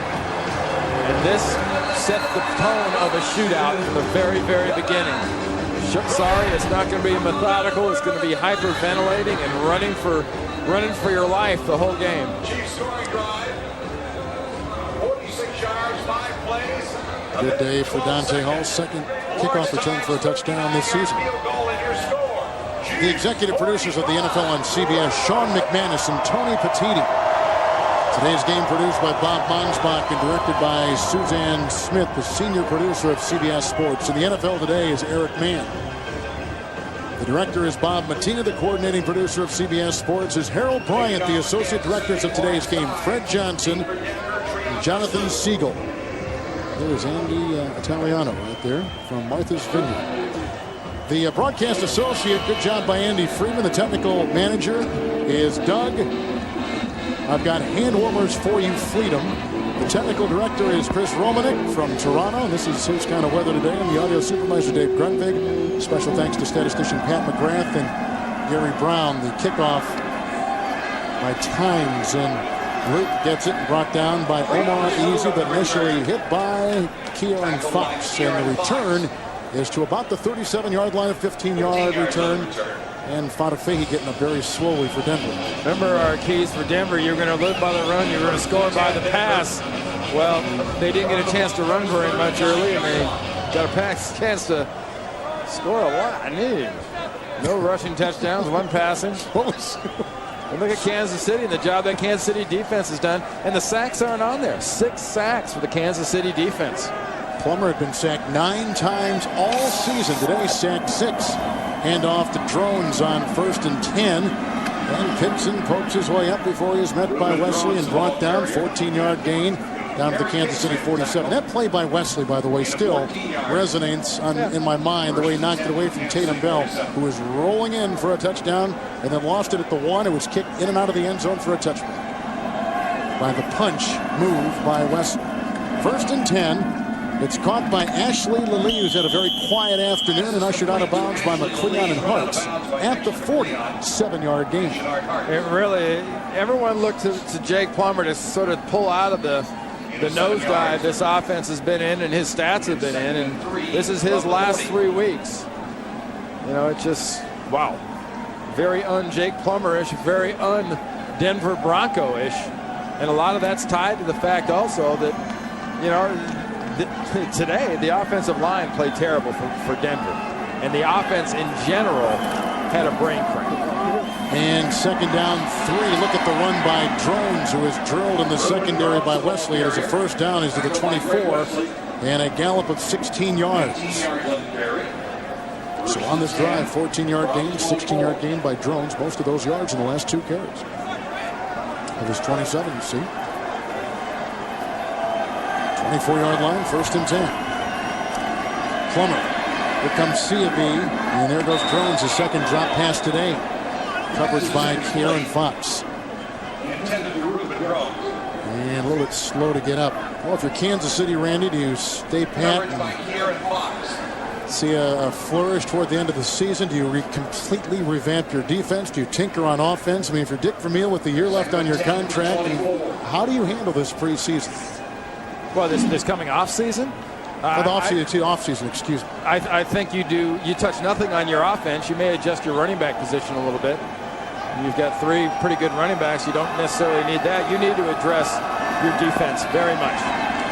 2nd down 10. They dump it off to Garrison Hurst. He's got some room to roam, and he is brought down by Wesley again inside the 10 at about the 9. 14-yard gain, and a flag is down. And this defense has played well today. But I think part of them playing well is how bad Kansas City or Denver offense played themselves, just personally. Personal foul, grabbing the face mask, defense number 50. This penalty will be assessed half the distance to the goal, automatic, 1st down. Kawika Mitchell. You can tell the way Tony Correnti, our referees, talk. What about us? It's hard to open your mouth. Because this Kansas City defense, when you talk about the defense, they've got the staff, they've got the coordinator. that can do it in a Gunther Cunningham. I'm a big fan of his style of defense. Here's Garrison Hurst, and he'll rumble in for a touchdown on 1st and goal from the 4. It's a 4-yard touchdown run by Hurst, and that is the first of the season for the 33-year-old Georgia running back in now his 12th NFL season. And that is a ticked off Gunther Cunningham, because he wanted to keep them out, but it was a pretty quick run in there for Denver as they took over at about the 40.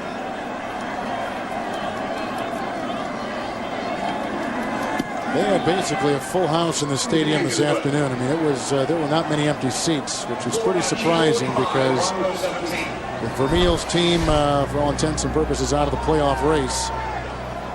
In a day that began with -1 at kickoff, the wind chill, it says a lot about the fans out here.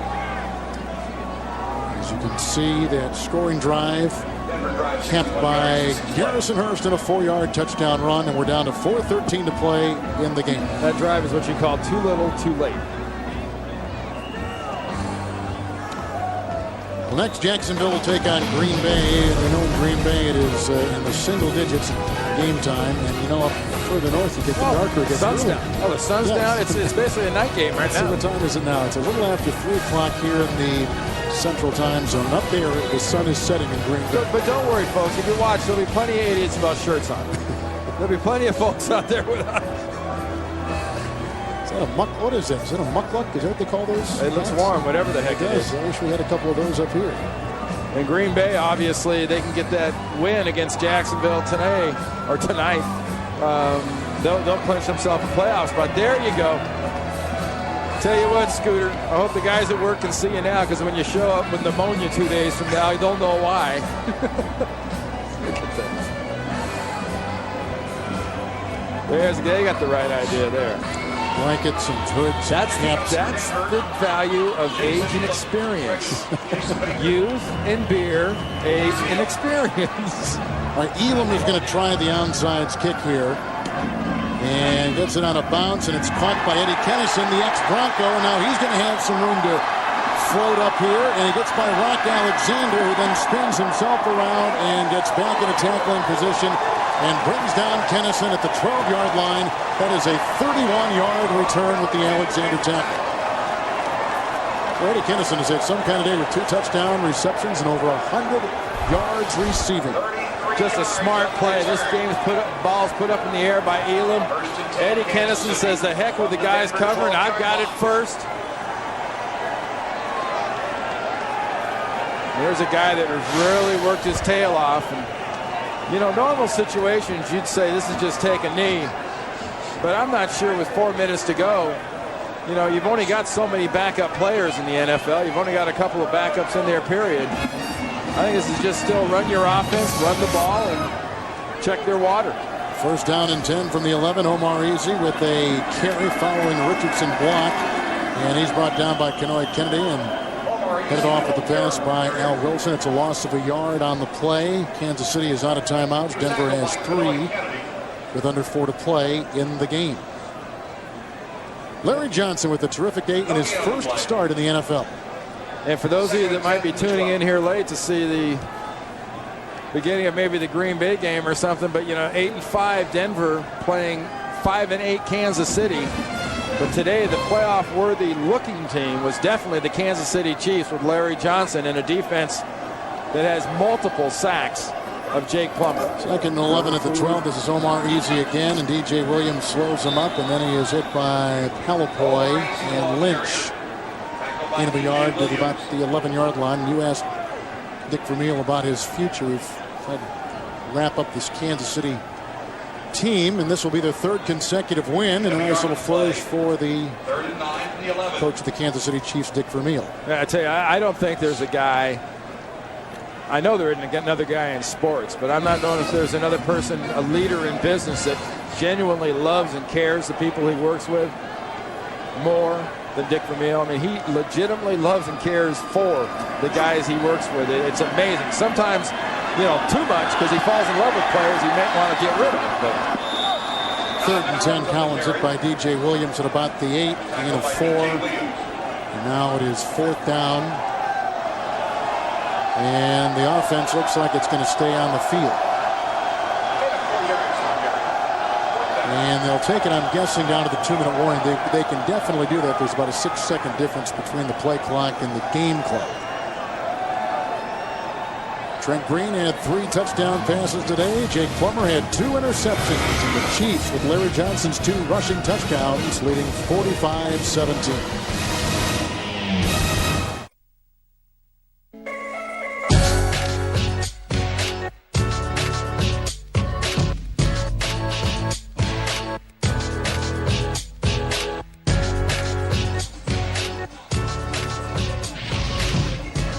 Great day for the Kansas City Chiefs and a horrible day for the Denver Broncos. 3 turnovers, a season high 10 penalties, 5 drop passes, and you allowed 45 points.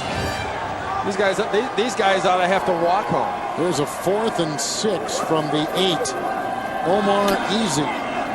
Richardson blocked, and he runs into his own blocker. Then he is belted by Palafoy. And on downs, Kansas City will give it over to the Denver Broncos. I don't even know if there was a real turning point. The game began with such a bang with the 97-yard kickoff return for a touchdown by Dante Hall. But for Denver, I mean, this is horrible. But, you know, they better get over it quick. Yep. Because they got 2 games left. They still have a chance of being 10-6. You know, next week they're at Tennessee. The week after that they host Indianapolis. You've still got a chance to be a playoff team. Don't give too many other people too much credit. Who's to say that, you know, some of these teams you're in the hunt with aren't going to lay eggs like this in the next 2 weeks? Hand off to Garrison Hurst, who has a touchdown run today, and Ryan Sims will engulf him at the 14 after a gain of 3.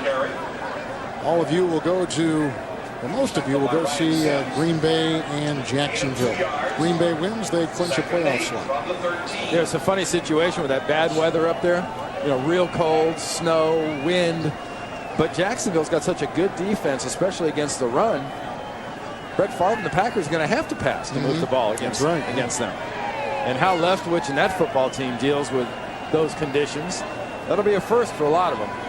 2nd down and 7 at the 14-yard line, and Garrison Hurst hit by Wesley, who did not start today, has battled a hamstring, came in on nickel and dime situations, and came up with one of the more exhilarating hustle plays we've seen all afternoon.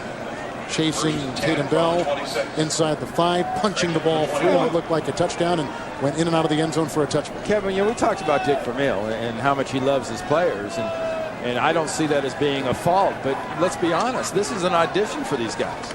They're not going to the playoffs, and if you're a defensive player for the Kansas City Chiefs, you are auditioning for the ability to come back here next year. And a play like that says, I want to come back. 1st and 10, Jared Allen grabs Garrison Hurst for a gain of 2, after a gain of 2. And that'll take us to the end of the game. So Denver loses, and they've now lost 3 of their last 4. Plummer in the last handful of games, 1 touchdown pass and 8 interceptions. Kansas City got 2 interceptions by McCleon, 2 Larry Johnson touchdown runs, and Trent Green 3 touchdown passes. 45-17 Kansas City over Denver. I'm Kevin Harlan saying so long from Kansas City. Along for Randy Cross. Coming up next, game 2 of our doubleheader, Jacksonville at Green Bay or Tennessee at Oakland. You've been watching the National Football League on CBS as the Chiefs win their 3rd consecutive game.